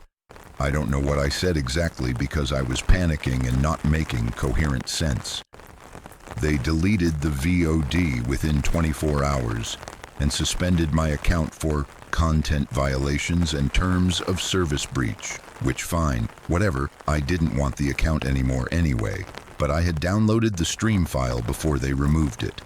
I've watched it probably 100 times now. I've gone through it frame by frame, analyzing every second. At timestamp 2:34:16, in the background of a hallway shot, you can see me, the original me, the real me, running in blind panic. I remember that exact moment. I remember running through that specific hallway at that specific time, which means the thing holding the camera was not me.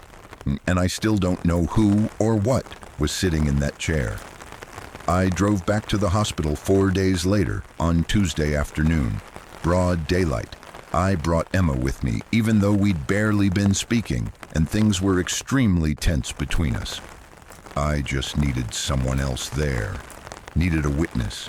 Needed to not be alone. The building was officially condemned, not just casually abandoned like before.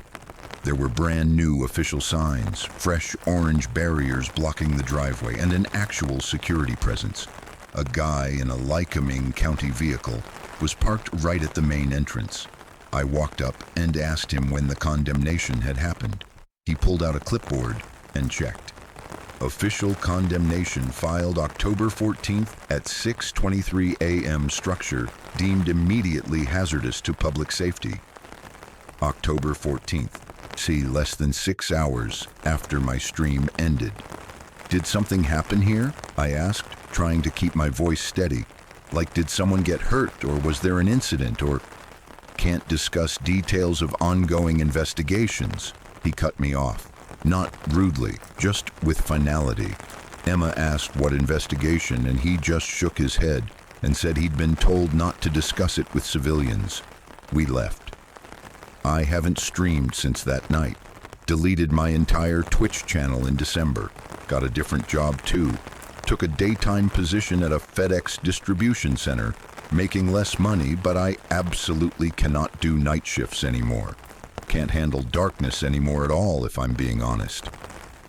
Emma and I aren't together, but we still text occasionally. She asked me last month if I'd ever figured out what actually happened that night. If I'd come up with any kind of rational explanation that made sense. I told her maybe it was an elaborate prank. Maybe some urban exploration group with better equipment had messed with me. Maybe they'd hacked my stream somehow and added fake footage. I tried to make it sound convincing. She didn't believe me. I didn't believe me either, because here's the thing I can't explain. The thing I can't rationalize or logic away or pretend didn't happen. My Twitch account might be deleted, but I still get notifications. Every single October 13th at exactly midnight, I receive a notification that I've started streaming. It shows 0 viewers for approximately 30 seconds. Then 1 viewer joins. Then the notification disappears. I've factory reset my phone twice. Changed every single password. Even got a completely new phone number. It still happens every year. Last October 13th, this was just a few months ago, so October 2024, I was at Emma's apartment.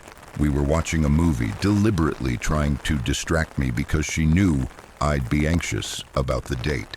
My old phone was in a drawer at my apartment, powered completely off. At exactly midnight, her TV switched inputs on its own. Went from the Netflix app to her Chromecast home screen. Then it switched to a Twitch stream. My stream. It showed an empty room, dark. One of the rooms from the 5th floor of the hospital, though I couldn't be completely certain. The camera was perfectly still, fixed perspective. Nothing happened for 28 seconds. Then someone walked into frame from the right side, moved to the exact center of the shot, stood there with their back to the camera. They were wearing the exact same clothes I'd worn that night in October 2023. Same jacket, same jeans, same shoes. Everything identical. The figure turned around slowly. Emma screamed and jumped off the couch. I just sat there, frozen, staring. It was me, but older. Like me, aged 10 years, maybe 15. Same basic face structure, but worn down, exhausted. Hair noticeably thinner, eyes sunken and dark. The future me looked directly into the camera and said in my voice, "I thought I came here alone." The stream cut off. Emma's TV immediately returned to Netflix like nothing had happened. She made me leave that night. Told me I needed to figure out what was wrong with me. That this wasn't normal, that she couldn't deal with this anymore. Changed her phone number 2 weeks later, blocked me on every platform. I don't blame her at all. I'm writing this because I genuinely don't know what else to do anymore. I thought maybe if I told the complete story, got it all out of my head and documented somewhere, it might help. Might make it make sense. Might provide some kind of closure. It hasn't helped. I'm 32 years old. I work a regular daytime job at FedEx. I live in a small apartment in Williamsport, Pennsylvania. I haven't set foot in an abandoned building in over a year. I don't stream. I barely play video games anymore. I use my phone as little as possible. And every single night when I try to sleep, I wonder who's watching me. I wonder if somewhere, in some version of reality or time or whatever, I'm still in that hospital, still sitting in that chair, still being recorded, still streaming to an audience I can't see. If you're reading this and you're into urban exploration or abandoned places or any of that content, please don't go to Breckenridge State Hospital. I know it's officially condemned now, probably actually secured, but please just don't. Don't try to recreate what I did. Don't go looking for that fifth floor room with the candles, because I genuinely think something there is still recording, and I think it's still waiting for someone else to sit in that chair. I thought I went there alone that night, but I'm starting to understand that I never really left at all. Some part of me is still there, will always be there, streaming forever to an audience that grows bigger every year. The worst part? Sometimes, late at night, when I'm lying in bed and can't sleep, I wonder if this version of me, the one writing this, the one working at FedEx, the one who thinks he escaped, is actually real.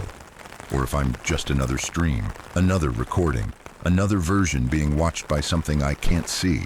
There's no way to know for sure.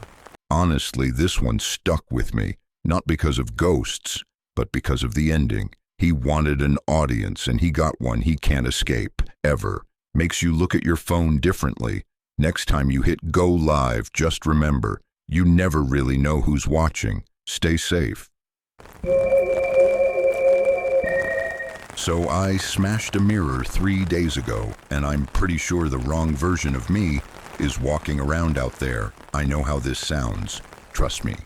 But I need to write this down because I'm starting to forget things, and I don't know if that's normal or if something else is happening to me, and I need some kind of record that I was here, that I was real, that this version of me typing right now actually exists. I'm Emma. Emma Richardson, 28 years old. I do medical billing for a dermatology clinic in Lancaster, Pennsylvania, which is about as exciting as it sounds, meaning not at all. I sit in a windowless office for 8 hours a day, processing insurance claims and arguing with Aetna about whether a mole removal is cosmetic or medical. It's soul-crushing work, but it pays okay and has decent benefits, which is more than a lot of people can say. So I don't complain much. I'm single. Live alone in a converted loft above what used to be a tobacco warehouse back in like the 1920s or something. The building got renovated maybe 10 years ago, and now it's luxury apartments, which means they painted the brick white and charged an extra $300 a month. My place is small, just a studio basically, but it has high ceilings and these big industrial windows that let in good light. I spend too much time on Instagram looking at interior design accounts, saving posts about apartment setups I can't afford, with furniture that costs more than my car. This whole thing started maybe 2 weeks ago. Actually, let me check my Google Calendar because I've been trying to keep track of dates and times since things got weird.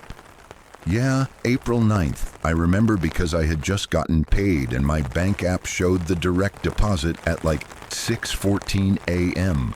when I checked it first thing in the morning, which I always do because I have anxiety about money, even though I've never actually had my account overdraft. There's this resale shop on Queen Street called Secondhand Rose, which sounds like it should sell vintage clothes and old records, but it's actually just crammed full of estate sale furniture and boxes of random crap that nobody wanted when their grandparents died. Old lady named Diane runs it. She's there literally every single day doing the newspaper crossword in pen, which always seemed like such a power move to me. Like, who's that confident they won't mess up? I wasn't even looking for a mirror that day. I was trying to find a decent bookshelf that wasn't made of particle board and didn't cost $300, which is apparently impossible in this town. But I saw it leaning against the back wall behind a bunch of chairs with ripped upholstery, and it was exactly the vibe I'd been saving on Pinterest for like 8 months. Full-length mirror, probably about 6 feet tall, ornate frame with this sort of aged gold finish, but not too fancy or gaudy. Victorian maybe? I don't actually know furniture periods, I just know what looks good. The glass had that slightly warped quality that really old mirrors get. Not enough to distort your reflection badly, but enough that you could tell it wasn't new. And honestly, that made it better in my opinion. More authentic or whatever. The price tag said $85, which seemed insane for something that size and quality. I literally thought it might be a mistake. So I asked Diane if that was right. She looked up from her crossword, looked at the mirror, looked back at me. Her expression was weird, like she was trying to decide something. "You sure you want that one?" Which, okay, is exactly the kind of thing someone says when they're trying to make something seem more interesting or mysterious than it actually is. I used to work retail at Target during college. I know the game. Make it seem exclusive or slightly dangerous and people want it more. "Why, is there something wrong with it?" She shrugged. "Glass is good. Frame is solid. It's from the Whitmore estate over in Strasbourg. A whole house got cleared out after the daughter moved her mother to assisted living. Woman was like 96. So what's the catch?" "No catch. Just don't look into it after midnight." I actually laughed, like out loud, which probably seemed rude, but come on. "Seriously?" "Seriously." She went back to her crossword and filled in an answer without even pausing. 7 down is chrysanthemum. I bought it. Obviously, it was perfect, and I figured the weird warning was just her thing. Like maybe she tells everyone buying mirrors some spooky story because it's funny or she's bored or whatever. Old people do weird stuff sometimes. My grandma used to tell me that swallowing watermelon seeds would make a watermelon grow in my stomach, and I believed that until I was like 12. Got it home around 3 p.m. Had to wrestle it up 3 flights of stairs by myself because my building doesn't have an elevator, and my ex-boyfriend Jake was definitely not going to help me move furniture. We broke up in February, and it wasn't exactly amicable. He said I was emotionally unavailable, and I said he was suffocating, and we both said things we probably shouldn't have. Anyway, he wasn't an option. The mirror was heavy as hell. I had to stop on each landing to rest, and I'm pretty sure Mrs. Chen on the 2nd floor watched me through her peephole the whole time, because I could see the light change. But I got it up there eventually. Leaned it against the bedroom wall opposite my bed, which sounds weird, but the layout of my place doesn't give me a lot of options. The bathroom is tiny, and there's already a medicine cabinet mirror. The living room area is basically just my couch and TV. So bedroom wall it was. It looked amazing. Made the whole room feel bigger and fancier, like I actually had my shit together instead of just pretending to. I took probably 20 photos from different angles trying to get it right for Instagram, and then didn't post any of them because I looked tired in all of them. I'd been working overtime because 2 people in billing were out sick, and I'd pulled a couple of 10-hour days. That first week was completely fine. Normal. I got up every morning, looked at myself while getting dressed for work, left around 7:30, came home around 6, watched too much Netflix, went to bed around 11. The mirror was just a mirror. It did mirror things, reflected stuff. I didn't think about Diane's weird warning even once. I should mention I live alone and I'm kind of a creature of habit. I eat the same breakfast most days, overnight oats with blueberries because I read it's good for metabolism or whatever. I have the same commute, same parking spot at work, same lunch routine. I like structure. It makes me feel in control even when everything else is chaotic. My apartment is quiet. The warehouse conversion has really thick walls. That's probably the one actually luxury thing about it. I almost never hear my neighbors. Sometimes I hear traffic from the street below, but mostly it's just silent, especially at night, which I usually like. I'm not great with noise, so when something is off, I notice. Then last Thursday, no wait, let me check my phone. It was Friday the 14th because I remember I had leftover pizza from Thursday night for breakfast and felt gross about it. My friend Becca is always telling me I eat like a college student, and she's not wrong. I woke up around 3 a.m., had to pee, which happens a lot because I drink like a gallon of water before bed. I read somewhere it's good for your skin or your kidneys or something, I don't remember. Probably saw it on TikTok and believed it without fact-checking. Anyway, I got up and stumbled to the bathroom without turning any lights on because my eyes were already adjusted to the dark and I didn't want to blind myself with the overhead light. Did my business, washed my hands in the dark by feel, shuffled back to the bedroom. When I walked past the mirror, I glanced at it without really thinking. Just one of those automatic things you do. My reflection was looking at her phone. I wasn't holding my phone. My phone was charging on the nightstand where I always put it, plugged in, screen down. I froze, literally just stopped moving like someone had hit pause on me. Just stood there in the dark like an idiot staring at the mirror. My reflection, she looked up, made eye contact with me through the glass, smiled this small little smile, put the phone down on what would be her nightstand. Then she matched my position exactly, standing there in the same pajamas, old Penn State shirt from my ex before Jake, gray shorts, same confused expression, same everything. I backed up to the bed really slowly and got under the covers and pulled them over my head, like an actual child hiding from monsters. Stayed like that for probably an hour, my eyes closed even though I couldn't sleep, heart doing this weird fluttery thing in my chest. My rational brain was trying to kick in. I'd been half asleep. Sleepwalking, maybe? No, I don't sleepwalk. Hypnagogic hallucination. I'd read about those. Your brain does weird stuff in the transition between sleep and wake states. Totally normal. People see shadow figures, hear voices, feel like they're falling. A false image in a mirror would fit that pattern. In the morning light, I felt so stupid. Obviously, it had been a hallucination or a weird waking dream, or I'd been more asleep than I thought. Brains are weird. Perception is unreliable. I'd learned about this stuff in my Psychology 101 class sophomore year. I went to work, had a completely normal day, processed 17 prior authorizations, ate a sad desk salad for lunch. He listened to my co-worker Marissa complain about her husband forgetting their anniversary again.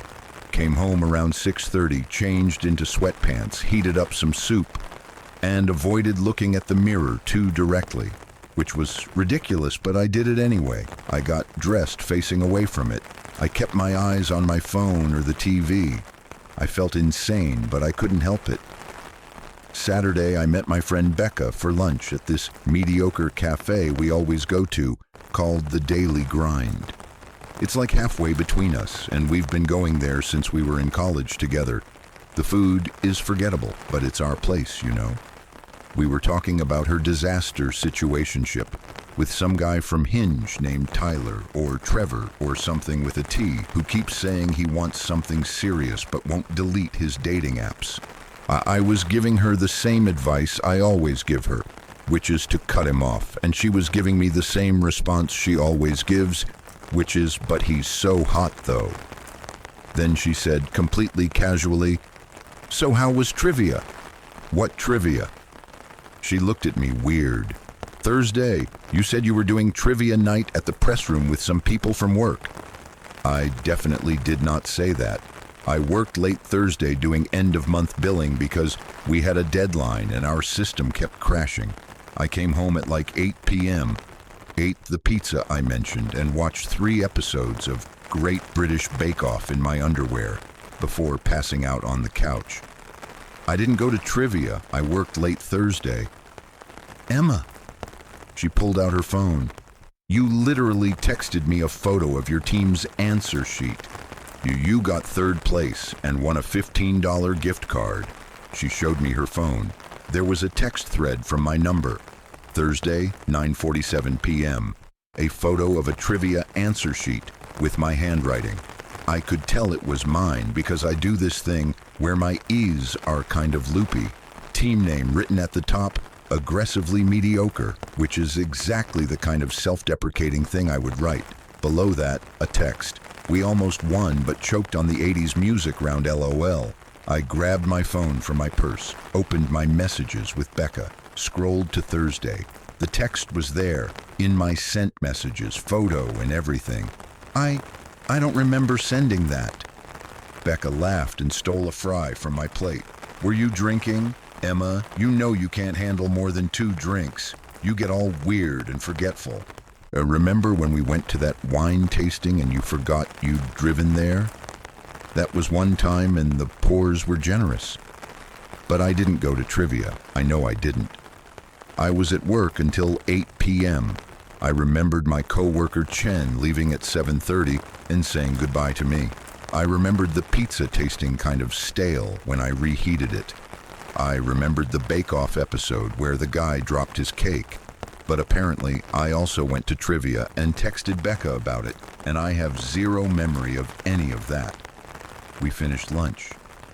Becca kept looking at me with this concerned expression and asking if I was okay, if I'd been sleeping enough, if maybe I should talk to someone about stress. I said I was fine and blamed it on working too much. That night I went home and stared at the mirror for like 20 minutes, just stood there staring. My reflection stared back. Normal, exactly matching my movements. Nothing weird. Same pajamas, same tired expression, same everything. I brushed my teeth and washed my face and told myself I was being crazy. Lack of sleep plus work stress equals confusion and false memories. That's all it was. When I came back from the bathroom, my reflection's hair was tucked behind her left ear. Mine wasn't. I reached up slowly and touched my hair. Definitely not tucked.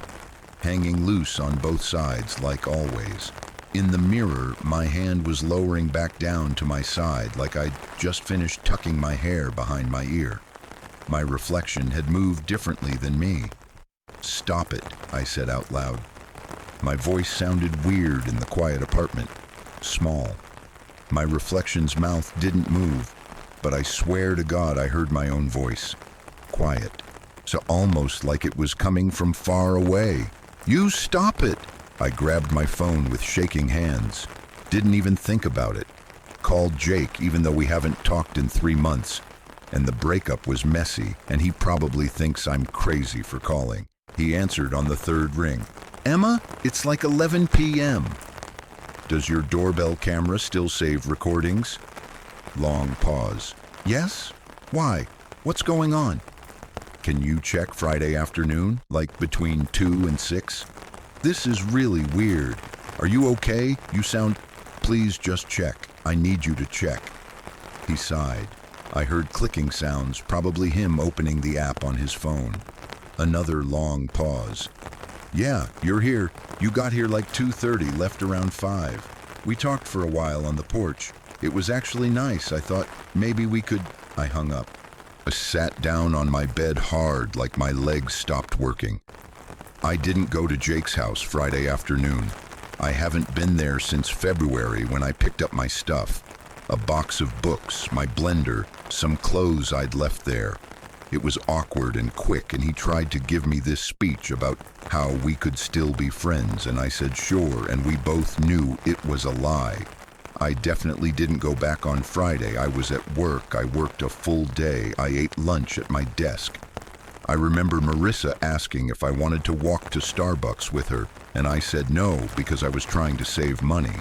But according to Jake's doorbell camera, I was at his house. I looked at the mirror. My reflection was smiling at me. I wasn't smiling. She kept smiling. This small, knowing smile that made my stomach drop. I stood up fast and yanked the sheet off my bed. I threw it over the mirror. Tried to tuck it around the frame, but it kept slipping, so I grabbed my desk chair and shoved it against the mirror to hold the sheet in place, which took like 15 minutes, and I definitely pulled something in my shoulder. But I didn't care. Covered mirror. Can't see it. Problem solved. Except I could still feel it there, like it was watching me through the sheet. Tuesday, I called in sick to work. Texted Chen some excuse about a stomach bug. Stayed in bed most of the day just staring at the ceiling, trying to make sense of things. I made a list on my phone of everything weird. Reflection looking at phone when I wasn't. 3 a.m. Friday. Hallucination. Trivia Thursday. False memory. But there's photo evidence. Jake's house Friday afternoon. Wasn't there, but camera says I was hair tucked differently. Saw this happen. Voice saying, "You stop it." Auditory hallucination. I Googled reflection not matching reality and got a bunch of horror story forums and creepypasta about mirrors being portals and legends about doppelgangers. Googled forgetting activities, false memories, and got stuff about dissociative disorders and fugue states where people lose time and do things they don't remember. Googled Alice in Wonderland syndrome, which is a real medical thing where your perception gets all distorted and objects seem too big or too small or distances seem wrong. Can happen with migraines, but nothing about reflections acting independently. Around 3 p.m., my phone buzzed. Text from Becca. Lunch yesterday was so fun. That story about your coworker Marissa and the anniversary thing had me dying. I read it 3 times. I didn't see Becca yesterday. Yesterday was Monday. I called in sick. I didn't leave my apartment. I barely left my bed. But apparently I had lunch with Becca. I opened Google Maps on my phone. Went to timeline. Monday, April 17th. 12:15 p.m. to 1:30 p.m. Lemon Leaf Cafe, 847 Main Street. No, I clicked on it. It showed my route. Left my apartment at 11:58 a.m. Drove to the cafe. Stayed for an hour and 15 minutes. Drove home. Arrived 1:47 p.m. I checked my bank app with hands that wouldn't stay still. Purchase history. Lemon Leaf Cafe, Monday, April 17th. 12:47 p.m. $24.36. No. I called Becca. She answered immediately. Hey, what's up? Did you actually see me yesterday? Like actually physically see me in person? Yes? Emma, seriously, are you okay? You're starting to scare me. Do you need me to come over? What was I wearing? What? What was I wearing yesterday at lunch? Exactly. Pause. That blue sweater, the one from Target you're always wearing because you said it's the perfect weight for the office AC, and jeans. Your regular jeans with the rip in the knee. Why are you asking me this? I walked over to my hamper in the corner. The blue Target sweater was there, near the top. I picked it up and checked the tag. Size medium, definitely mine. I wore this Saturday when I met Becca for lunch the first time, but if I wore it Monday too, I went to the mirror, ripped the sheet off in one motion. The chair clattered to the side. My reflection was standing there wearing the blue sweater.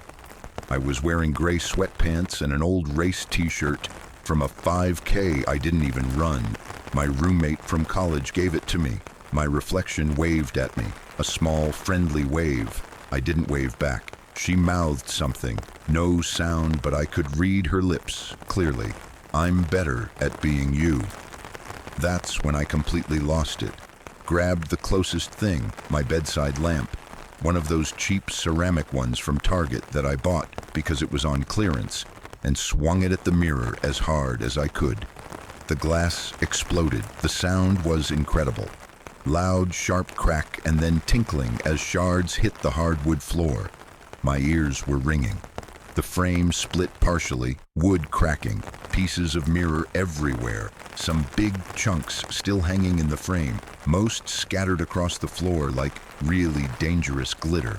I stood there breathing hard, still holding the lamp base, surrounded by broken glass that crunched under my feet. And in the biggest remaining piece of mirror, a jagged triangle about a foot wide still attached to the top of the frame.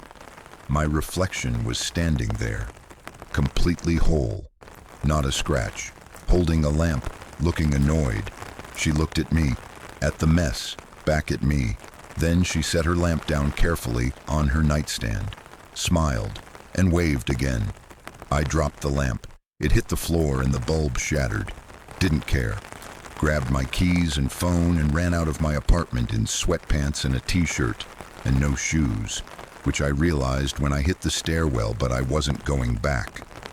Drove to the 24-hour diner on Route 30, the one that's always full of truckers and insomniacs. Sat in a booth in the back drinking coffee that tasted like hot water with brown food coloring, hands shaking so bad I could barely hold the cup. The waitress, her name tag said Debbie, asked if I was okay. I said yes. She didn't believe me, but she left me alone. I sat there until morning, watched the sky get light through the greasy window. Truckers came and went. Debbie refilled my coffee 4 times and brought me toast.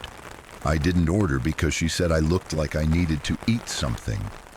When 8 a.m. came and my shift was supposed to start, I went to work like normal, tried to act normal, answered emails, processed claims.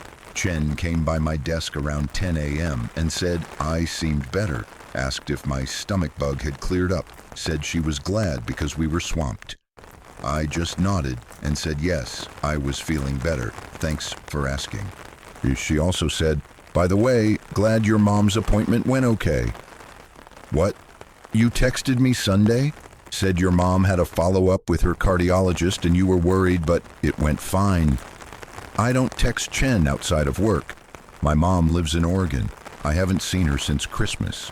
She doesn't have a cardiologist. She has high blood pressure but manages it with medication.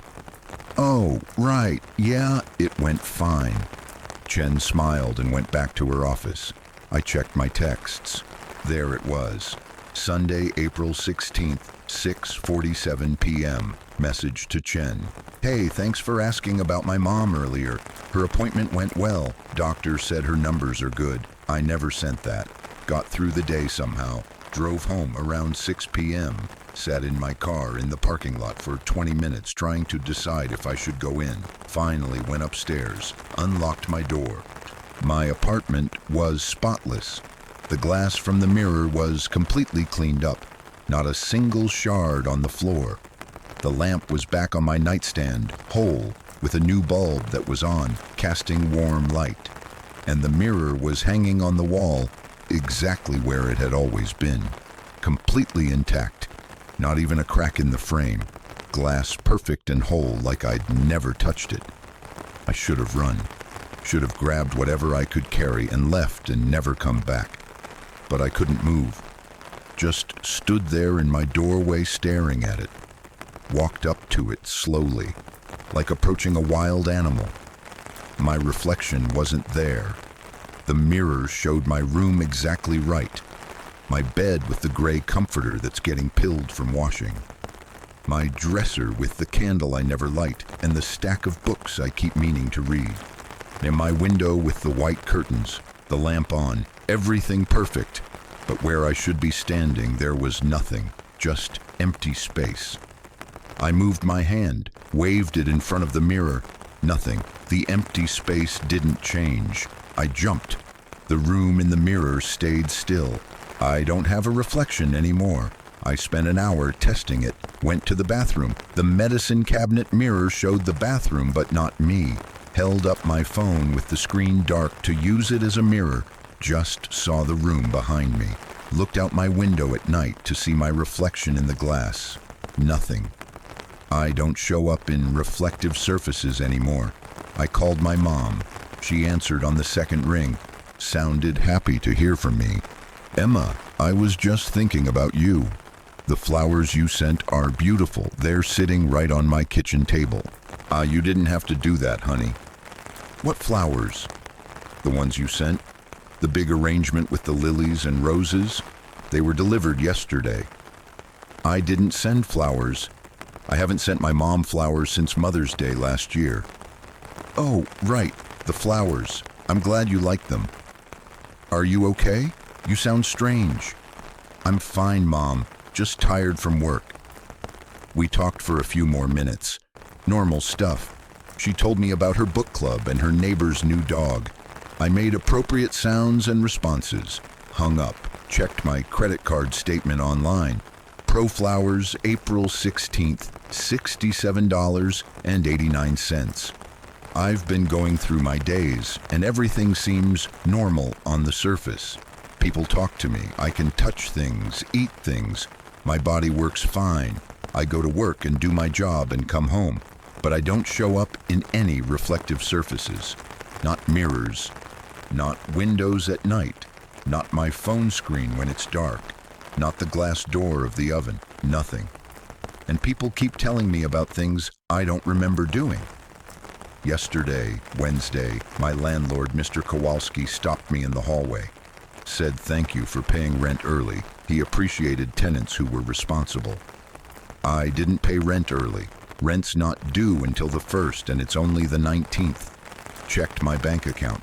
Rent payment posted Monday, April 17th, $1,150. This morning, my friend Tyler texted asking if I wanted to go to the movies again this weekend. Like last time, that was fun. I haven't seen Tyler in over a month. Last time we hung out was in March. We got drinks, and he spent the whole time talking about his ex. I texted back, when did we go to the movies? Last Saturday, we saw that new action movie.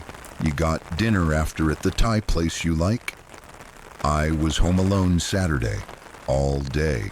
Watched Netflix and did laundry and felt sorry for myself. But according to Tyler, we went to the movies.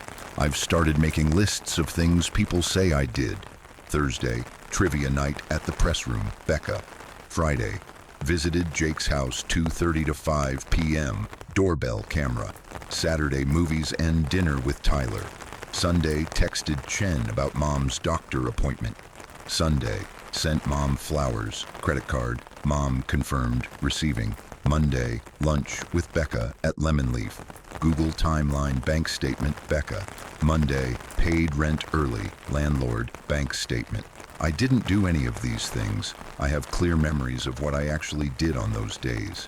But there's evidence that I did them. Photos, texts, receipts, witnesses, GPS data. So either I'm losing entire chunks of time and living a completely separate life I don't remember, or someone else is living my life. Someone who looks like me, sounds like me, has access to my phone and my cards and my car and my apartment. Someone who is apparently better at being me than I am. Because I noticed something about the list. The things she's doing, trivia with work friends, visiting my ex, sending my mom flowers, paying rent early, actually following through on plans with Tyler instead of canceling. These are all things I should do but don't. Things the functional version of me would do. She's not just copying my life, she's improving it. Last night, I tried to tell Becca, called her around 10 p.m. I think something's wrong with me. What do you mean? Are you sick? I don't know how to explain this, but I think there's someone else. Someone who looks like me. And she's doing things and people think it's me, but it's not me. Long pause. Emma, that doesn't make any sense. Are you sleeping okay? Have you been stressed? I know it sounds crazy, but have you considered talking to someone, like a therapist? Because honestly, you've been acting really strange lately and I'm worried about you. Acting strange? How? I don't know, you just seem off, confused. You keep forgetting things we've talked about. And now you're saying there's someone pretending to be you? That's concerning. Never mind, forget I said anything. Emma, I hung up. She thinks I'm losing it. Maybe I am. I've been staring at this mirror for hours now, just sitting on my bed, looking at my room reflected back at me without me in it. And sometimes I see movement in the frame, just at the edges, just outside the direct view of the glass, like someone walking past in the periphery. I tried to break it again last night, picked up my desk chair, solid wood, heavy, and swung it as hard as I could at the glass. The chair bounced off like the glass was made of rubber, didn't even crack. The impact didn't make the sound it should have made, more like hitting a mattress than hitting glass.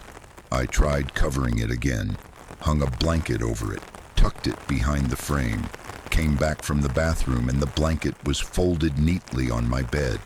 I tried to leave my apartment with a suitcase, got as far as the door, hand on the knob, ready to just go to a hotel or Becca's couch or my car or anywhere else, and I couldn't remember why I was leaving. I stood there with my hand on the doorknob thinking, why am I holding a suitcase? Where am I going? Unpacked the suitcase and put everything away and sat back down on my bed. 10 minutes later, I remembered. Wanted to scream, but my throat wouldn't work right. I think the mirror, or whatever's in the mirror, whatever's happening, doesn't want me to leave. I'm writing this on my laptop. I'm going to post it somewhere, Reddit maybe, or one of those forums for weird experiences. I don't know if anyone will believe me, but I need someone to know. If you see me out there in the real world, Emma Richardson, 28, brown hair, usually in a messy bun, about 5 feet 6 inches, works at Valley Dermatology Associates in Lancaster, PA, drives a gray Honda Civic with a dent in the passenger door. That's not me. Or maybe it is now. Maybe I'm not me anymore. Maybe I'm what gets left behind when your reflection decides it's tired of just copying. I've been thinking about it a lot, about what Diane at the resale shop said. Don't look into it after midnight. I looked into it at 3 a.m. that first night. Saw my reflection on her phone. What if that's when it started? What if looking into it after midnight is when the reflection wakes up? When it becomes something separate, and what if it's been learning? Watching me through the glass all these years, not just this mirror, but every mirror I've ever looked into. Learning how to be me. Learning all my habits and patterns and the things I do and say. And now it's better at it than I am, because it's had a lifetime to study without the burden of actually living. I don't feel different. I still feel like me, still think like me. My memories are intact, the real ones, not the ones people keep telling me I should have. But I can't see myself anymore. And I can't leave this apartment. And every day there are more things that the other me did that I don't remember. How long until I forget more? How long until the memories people tell me about become my memories, because that's how memory works. It's reconstructive, not reproductive. It changes every time you access it. How long until I don't remember what's real? The mirror just changed. I've been typing this with my back to it, but I can see it reflected in my laptop screen. There's someone standing in it now, where I should be. She looks exactly like me. Same messy bun, same old t-shirt, same tired expression. She's looking at where I'm sitting. She can see me. I can feel her eyes on me, even though I'm not looking directly at the mirror. She's walking closer to the glass. Her hand is reaching out, palm flat against the surface from her side. I should run, should grab my laptop and go, but I can't move. My body won't respond right. She's pressing against the glass like she's testing it. Her lips are moving. I can't hear anything, but I can read what she's saying. My turn. The glass is rippling like water. Her hand is pushing through. I can see her fingers emerging from the surface of the mirror, reaching into my room, into the real world. This is really happening. I'm not crazy. This is real. Her whole arm is through now, shoulder. She's pulling herself out like climbing through a window. I need to, if someone is reading this, if you know Emma Richardson from Lancaster, PA, please listen. I don't know if I'm still out there or if I'm already gone. But if you see me, if you talk to me, ask me something only I would know. Something specific from before April 9th. My childhood dog's name. What I got my mom for her 50th birthday. The weird scar on my left ankle from falling off a bike in 3rd grade. If she can't answer, it's not me. Please, someone has to know I was real. That this version typing right now existed, that I'm not the copy. Please remember me. Please, Emma's not dead.